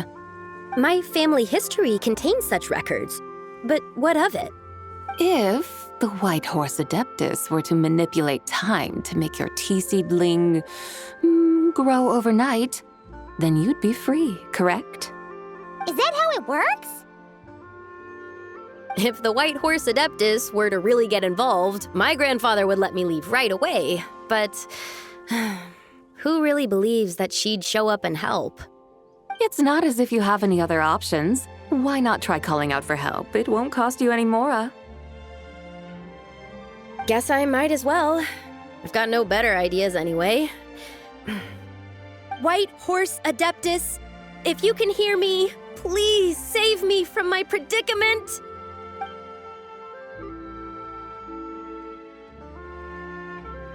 Ugh. Nothing happened, as expected. Perhaps the White Horse Adeptus has already heard your prayer. Why not come back here tomorrow and take a look? By then, the seedling you planted may well have grown into a thriving tea tree. Thank you, Zibai, for trying to comfort me. I do feel better now, kinda. But can't you really do something like that? Oh, it's getting late. Why don't you all stay at my house tonight? My family may be strict with me, but they're always welcoming to guests. That sounds great! Let's get some sleep and then come back here tomorrow to see if our tea baby has grown.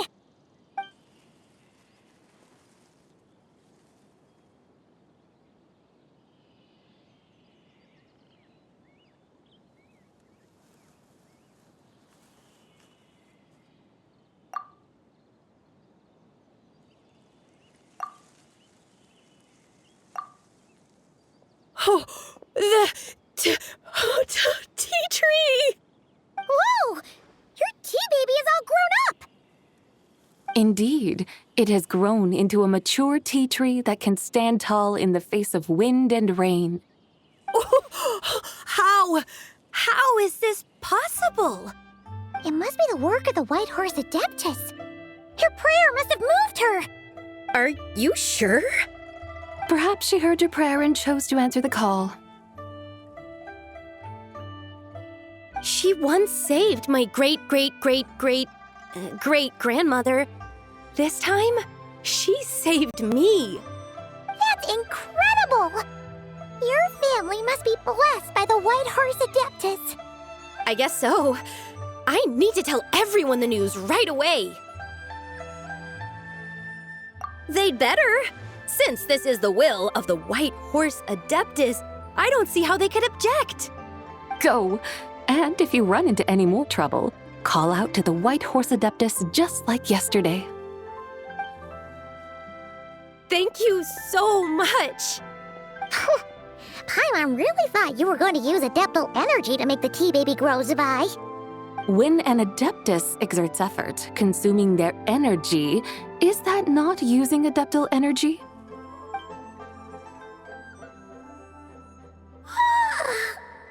All right. What are we doing out here in the middle of the night?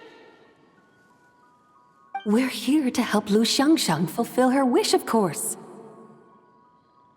Can you really make the tea baby grow?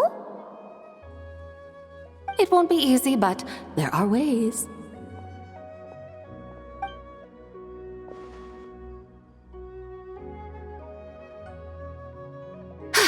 There, it's grown. Hey! You just transplanted a tea tree from over there! So, there's a mature tea tree here now, yes? Oh, yeah, but... And am I not the White Horse Adeptus? Well, yeah. Is this tea tree then not a manifestation of the White Horse Adeptus's will? You're not wrong. But again, there's something not quite right about this. Maybe this will become another mystical Adepti tale recorded in their family history. That would be marvelous. Paimon thinks so too. Hey, Traveler! Zibai seems to be doing much better now, don't you think? Oh! Paimon bets that's why Zhongli chose to send her on this errand. That's a great idea! We've already shown her Liyue Harbor, Yulong Wharf, and Xiaoying Village. How about we head to Qingce Village next? Qingce. That name sounds familiar. The scenery there is really beautiful. Pretty, too. It's the perfect sightseeing spot. How about we show you around? I must say, I have been mightily impressed by the mountains and waters of Liyue. Please lead the way, my dutiful guides. All right, let's go!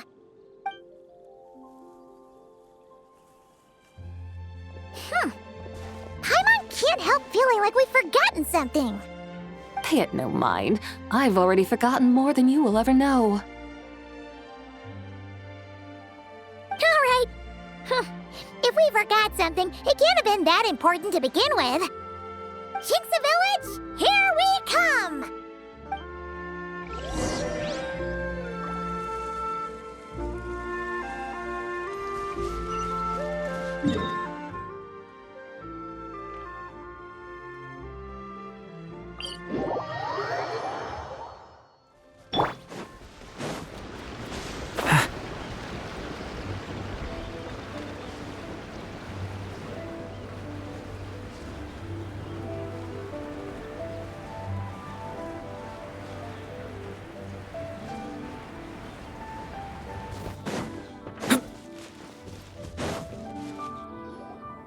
We should plant cucumbers.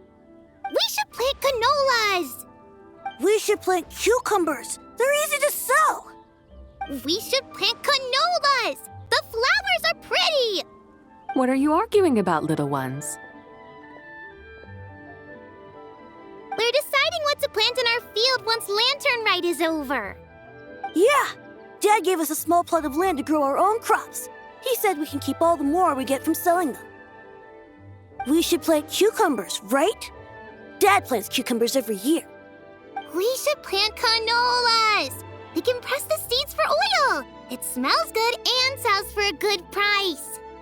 Ah, an agricultural debate. This should be easy to sort out. Granny, are you a farmer? Could you tell us what to do? Granny? What did you just call me, you rapscallion? Oh no, her eyes are gonna turn red again. It's just, my granny smells really nice, and you smell nice too, so... Sorry. How about we call you Auntie instead? Auntie?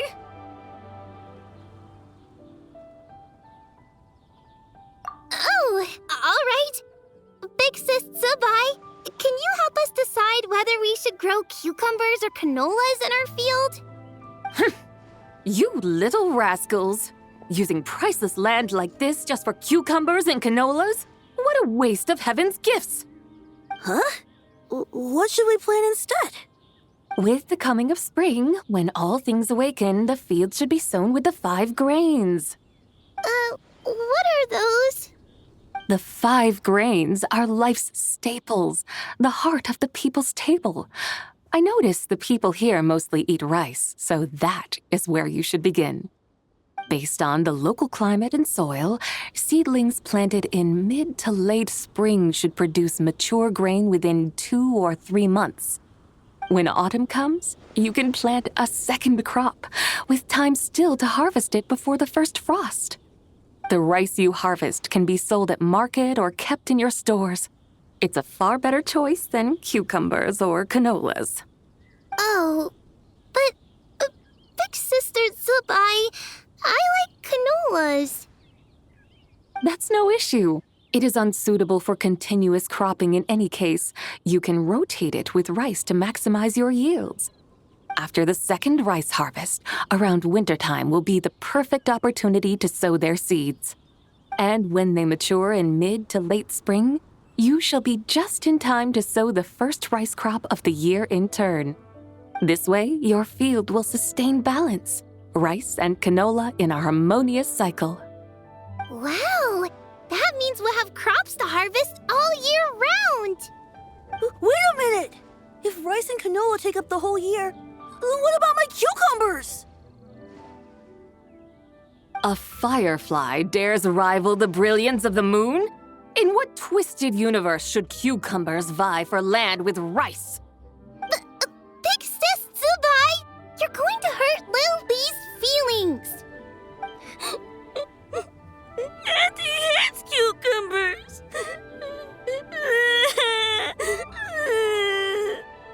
Stop crying this instant! I meant that cucumbers are simple enough to grow. There's no need to devote a whole field to them. Just find an empty corner of your yard, scatter some cucumber seeds in the earth, and before you know it, you'll have a thriving patch of vines. Cucumbers delight in sunlight and moisture, but they suffer in cold weather. If you wish to plant them this early in the year, you should make sure they're protected from frost. Wow. Is it really that simple? Let's hurry home and get started right away! Are you really in that much of a rush? Well, thanks, Big Sis Zibai, who's fierce but really good at farming. We gotta go! Thanks, Big Sis Zibai! See you around! Paimon never imagined you'd know so much about farming. What's so strange about that? The people of Langan called me the god of soil and grain. Are the fields not made of soil? Is rice not one of the 5 grains? Huh, that's true. So, if the god of soil and grain is a farming god, that means the White Horse Adeptus must be a farming adeptus, right?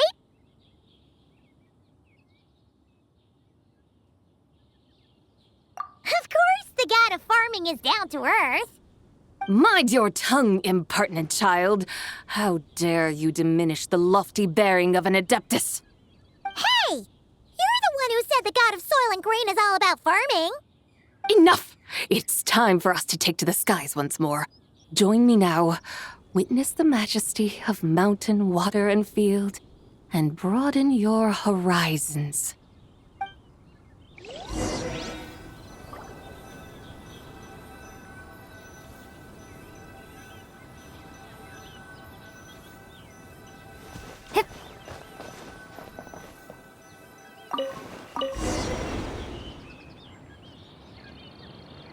Wow!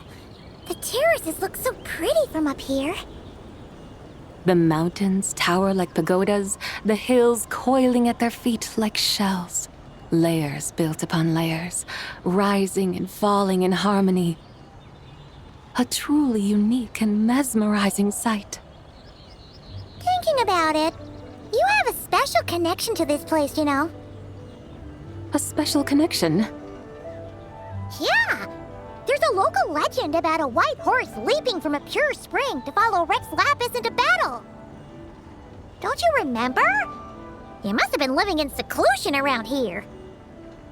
That does sound somewhat familiar. Oh, and if we keep going up this way, we'll reach a super duper spooky spot. You might have a connection to that place too. There's an ancient array that seals away the remains of a fallen god. A god's remains? Yeah, the people of Liyue turned that story into an opera called The Sanctification of Tao Do. Does that ring any bells? Tao Do. Huh. The 7 and 8 gates array. That's right, that's right! You do remember! Buna, the god of the underworld, who could pacify the forces of life and death. Huh? So, Tao Do had another name? Let's go take a look.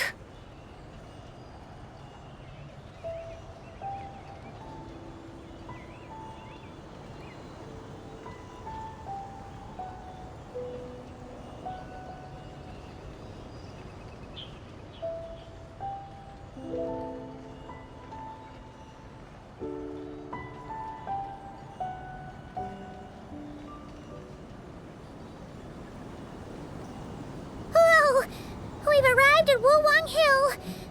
The atmosphere just turned spooky.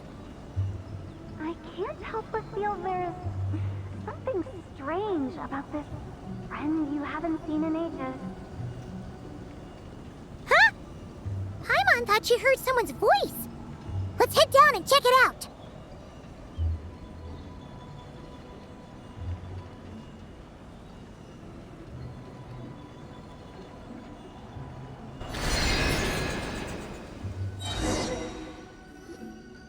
I can't help but feel there's something strange about this friend you haven't seen in ages. Strange? Whatever do you mean? Her strangeness defies description. This Miss Zibai is a full-blown enigma, don't you think? I'm afraid I have no idea what you're talking about. Aren't you worried about sending her all the way to Yilong Wharf on her own to buy tea? What if she gets lost? Where there are people, there are paths. Now I'm the one with no clue what you're saying. She can ask for directions. And then what? She will meet strangers in unfamiliar lands, build friendships, part ways. Hers will be a long journey indeed. The further the journey, the more footprints one leaves behind. The deeper those footprints, the harder it is for time to erase them. Ah, so you want her to make new friends. I see. But from what you say, it sounds as though she's not from Liyue. I believe she was not, but perhaps she will be. You're sounding stranger by the second. Huh. Over there! Oh, look who's here! Hu Tao! Zhongli! What are you doing here? Traveler, Paimon, fancy meeting in a place like this. Oh my, and Miss Zibai too!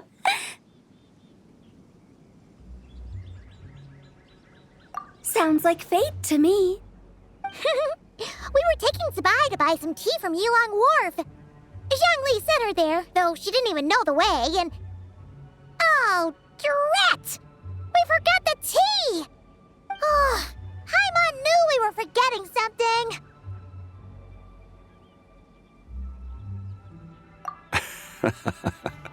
What's done is done. There's no need to dwell on it. Fresh tea grows with each passing year. Let fate deliver it as it wills. Exactly. You can get tea wherever you go. You're hardly running low now, are you? Paimon feels a lot better now that you've said that. Still, I'm a little confused. If you were buying tea, how did you end up all the way out here? We're taking Zibai on a sightseeing tour. We started at Liyue Harbor, stopped in at Yulong Wharf, went sightseeing around Xiaoying Village, made our way to Qingce Village, and now we're here. Wow, that is quite the itinerary. Yeah, actually, Paimon thinks it's about time we headed back.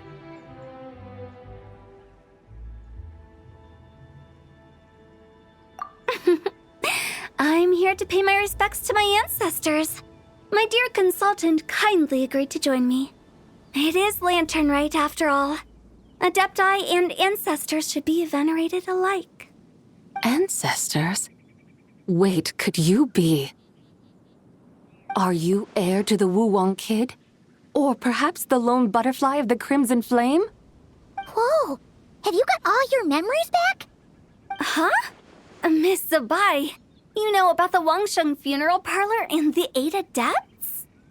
I happened to hear a storyteller expound on the sanctification of Tao Do.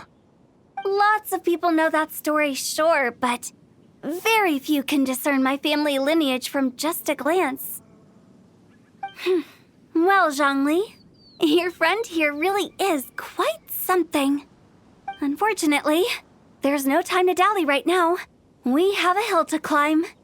Perhaps once today is done, we can find time to chat over tea, recite poetry, and admire the moon? That would be wonderful, Director Hu. Oh, and before we go, you've been traipsing around all day. I suggest you stop off at the Wangshu Inn on your way back for a good night's rest. Wouldn't do to exhaust yourselves, Don't mention it. All right, we'll take our leave now.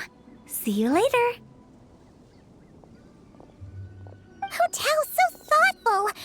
Why don't we follow her advice and stay at the Wangshu Inn tonight? Zibai, you can see the whole of Dihua Marsh from up there. The view's amazing. Plus, you can sample Smiley Yanxiao's cooking. Wangshu, an intriguing name. It couldn't hurt to check it out. Awesome! Let's go!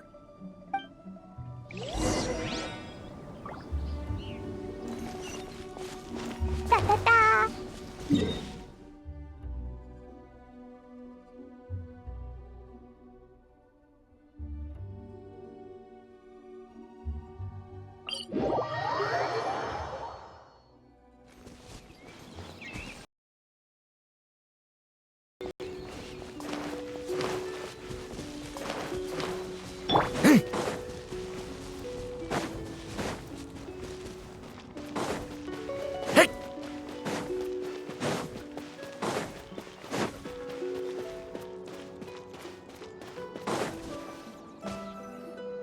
Is that towering structure Wangshu Inn?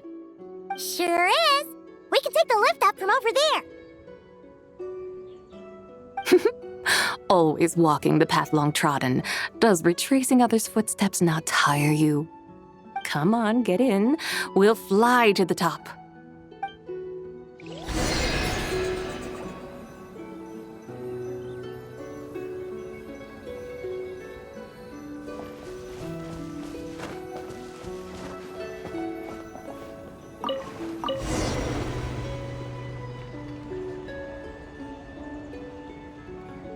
Are we really gonna fly up to Wangshu Inn? Isn't that a bit showy? All the guests are gonna see us. Is that a bad thing? To be able to witness an Adeptus. This will surely add to the inn's appeal, not to mention the room prices. The owner will thank us. You seem to really like showing off your powers.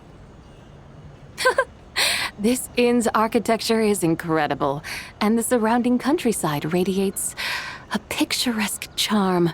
No wonder the new proprietor of the Baiju guest house thinks he can't compete and has decided to change his own establishment's name. The new proprietor?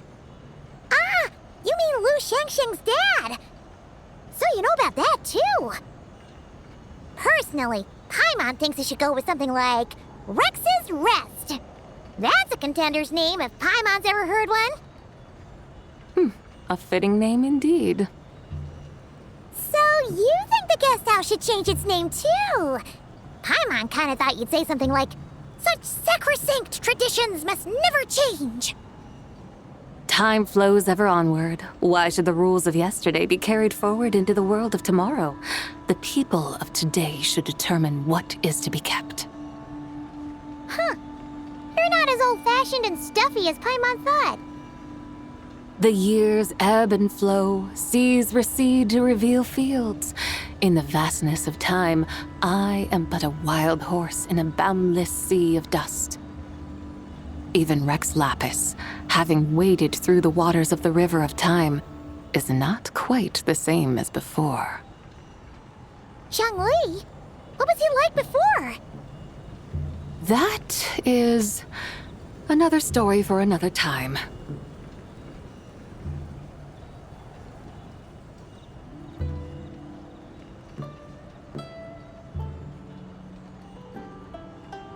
We have arrived.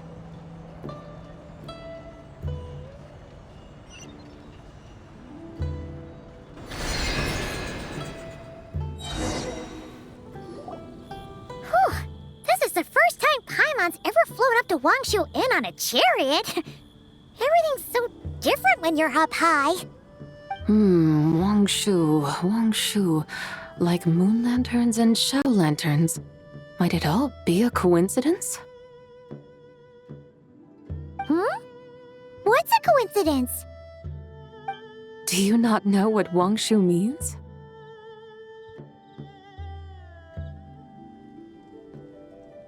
Wangshu can refer to the moon, but its original meaning is actually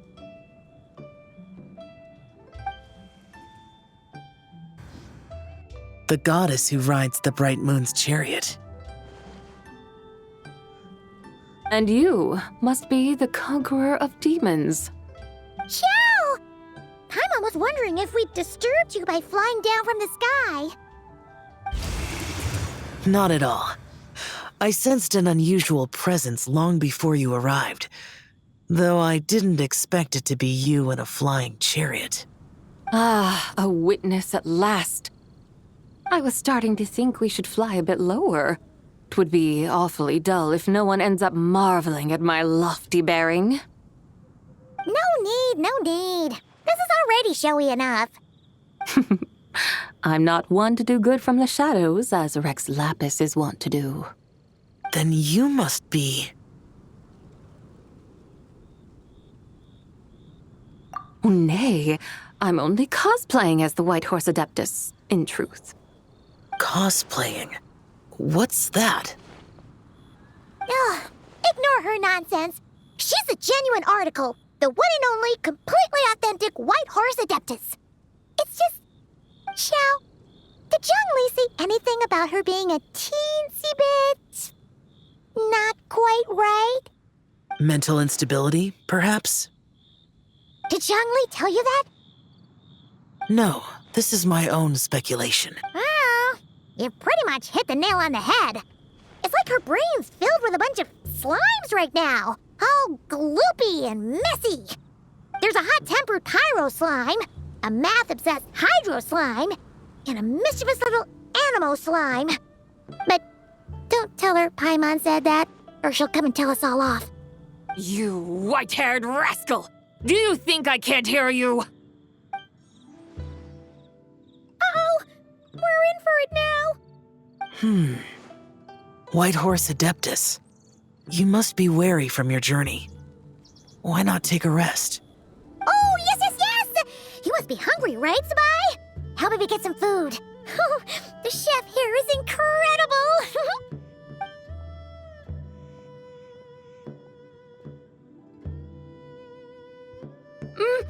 It's so hot! So spicy! Are you okay? Do you want Paimon to get you some water? Don't worry about me. I just need to pace myself.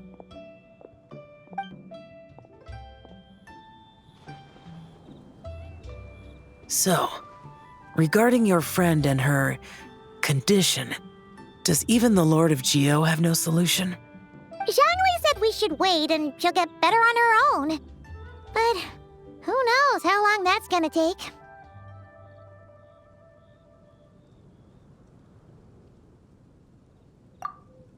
Is that why her personalities change so easily? Paimon thinks that has something to do with her 3 deadly selves.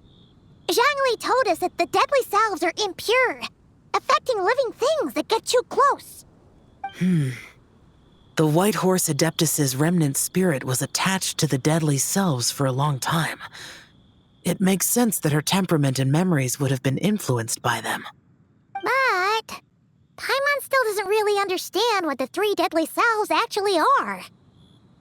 Paimon, as you do not practice self-cultivation, I cannot help you fully understand.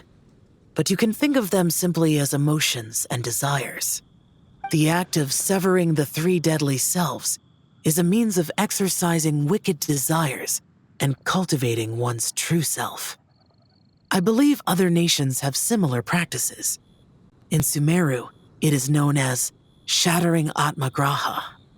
Oh, so it's about emotions, desires, and attachments, that sort of thing.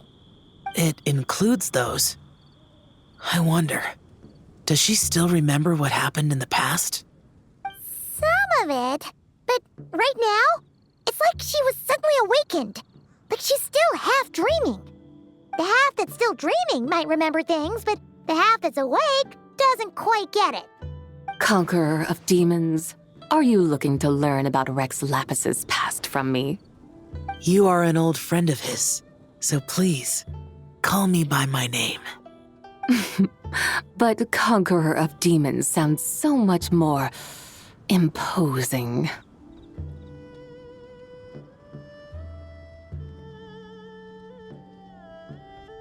In days of yore, he was the Lord of Geo, Heaven's Star. Huh? You said the same thing the day you came back, but what does it mean? I'm afraid I can't remember. Hey, did you really forget? Or are you just pretending so you don't have to tell? Why not ask Rex Lapis himself?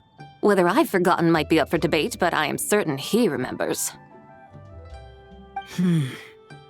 He must have his reasons for not raising the past, and you likely have similar concerns. I shouldn't have asked. An answer that suits your style, General Alatis. Now that we're on the subject, though, I suddenly remembered something. Which is?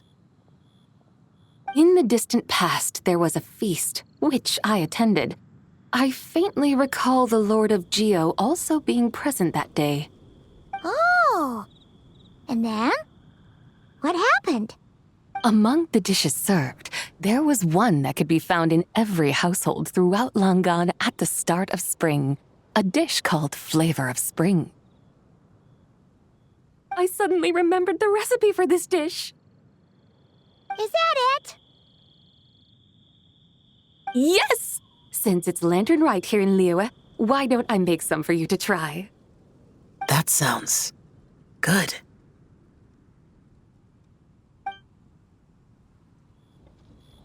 Wow! It might not have been the story Paimon was hoping for, but this looks delicious! The spring breeze stirs. Now is the perfect time to savor this dish. My dutiful guides have gone to great trouble to show me around Liyue. And even the Conqueror of Demons has graced us with his presence. I feel deeply honored. This flavor of spring is my way of expressing my gratitude. There's no need for such grand words.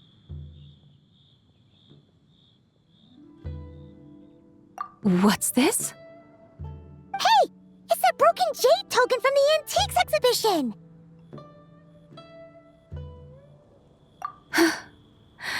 Indeed. This was once an Adeptal treasure of mine. I'm amazed it ended up in your hands. Alas, it serves little purpose now in its fractured state. Please, keep it as a memento. Oh, that's a shame. Can't we fix it? This is the way of the world. Once jade is broken, it can never be made whole. Then, what about forging a new one? That is a good point. That it has ended up in your hands must be a message from fate. I could try to craft it into a little trinket for you. One that might prove useful on your journey. Ooh, what sort of trinket? It's just a passing thought, one that will require the right opportunity. I'll think about it more when the time comes. Now that we've had our fill, we should get some rest. Tomorrow we return to Liyue Harbor, where I'll have need of your guidance once more.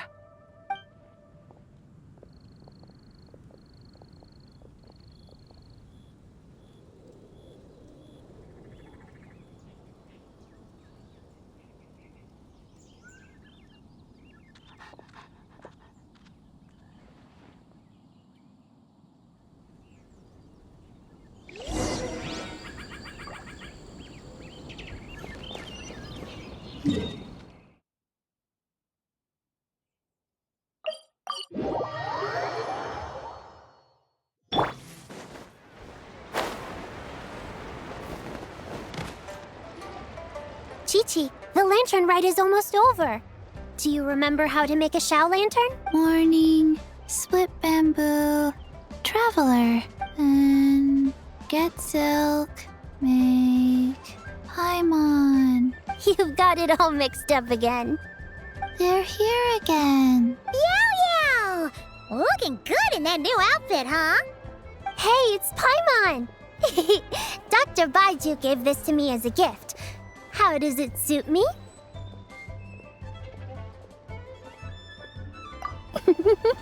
Thank you. Wow! What happened for Baiju to suddenly give you a brand new outfit, Yao Yao? Dr. Baiju is thanking Yao Yao for teaching me to make Shao lanterns. Chi-Chi and I were just playing together. Dr. Baiju's too kind. Oh, yeah, take a look at this. Dr. Baiju gave me these clothes, but it was Chi-Chi who wove this little basket. Wow, that's beautiful. When did you become so good with your hands, Chi-Chi? I learned to make Shao lanterns, thanks to Yao Yao. I also made a wish. What do I always say? The White Horse Adeptus answers prayers. Come, help this old man make an offering in thanks. Huh? Mr. Liu? What did you pray for?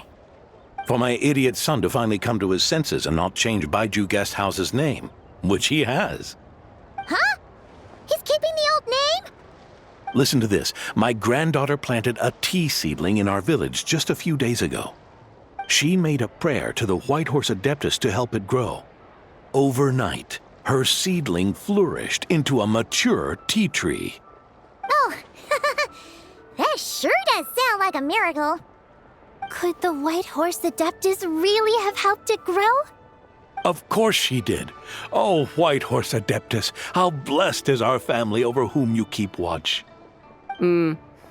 Truly, this is an extraordinary miracle.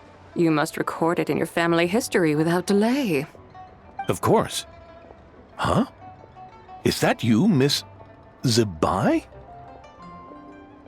Indeed. I have a long-term booking at your guest house.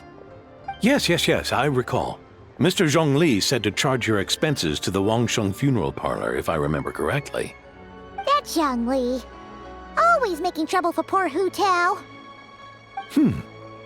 I noticed when you were here last that you bear a striking resemblance to the pictures of the White Horse Adeptus in my family history. You both have golden eyes. Perhaps fate has had a hand in our meeting. And a glad meeting it is, Miss Zibai. Now why don't I gift you some tea from my garden to celebrate this encounter? We grow Sunglaw tea there, and it has quite the reputation throughout Yilong Wharf. I hope you will accept it. Oh! Sunglaw, buy 10 boxes, get half off teas, back on the menu. Buy 10 boxes, get half off? Don't be silly. This is a gift. It's free. Woohoo! Nice! Thank you so much, Boss Lou. There's no need to thank me. You're a visitor from out of town, which makes you an honored guest. Make yourself at home. Lantern Rite may have ended, but the streets are still bustling with activity. Make sure to take everything in, meet some new friends, and enjoy your time here. And that goes for you kids as well. Happy Lantern Rite. Got it, Mr. Lou. Happy Lantern Rite. Yeah! Happy Lantern Rite, everyone! Happy Lantern Rite indeed.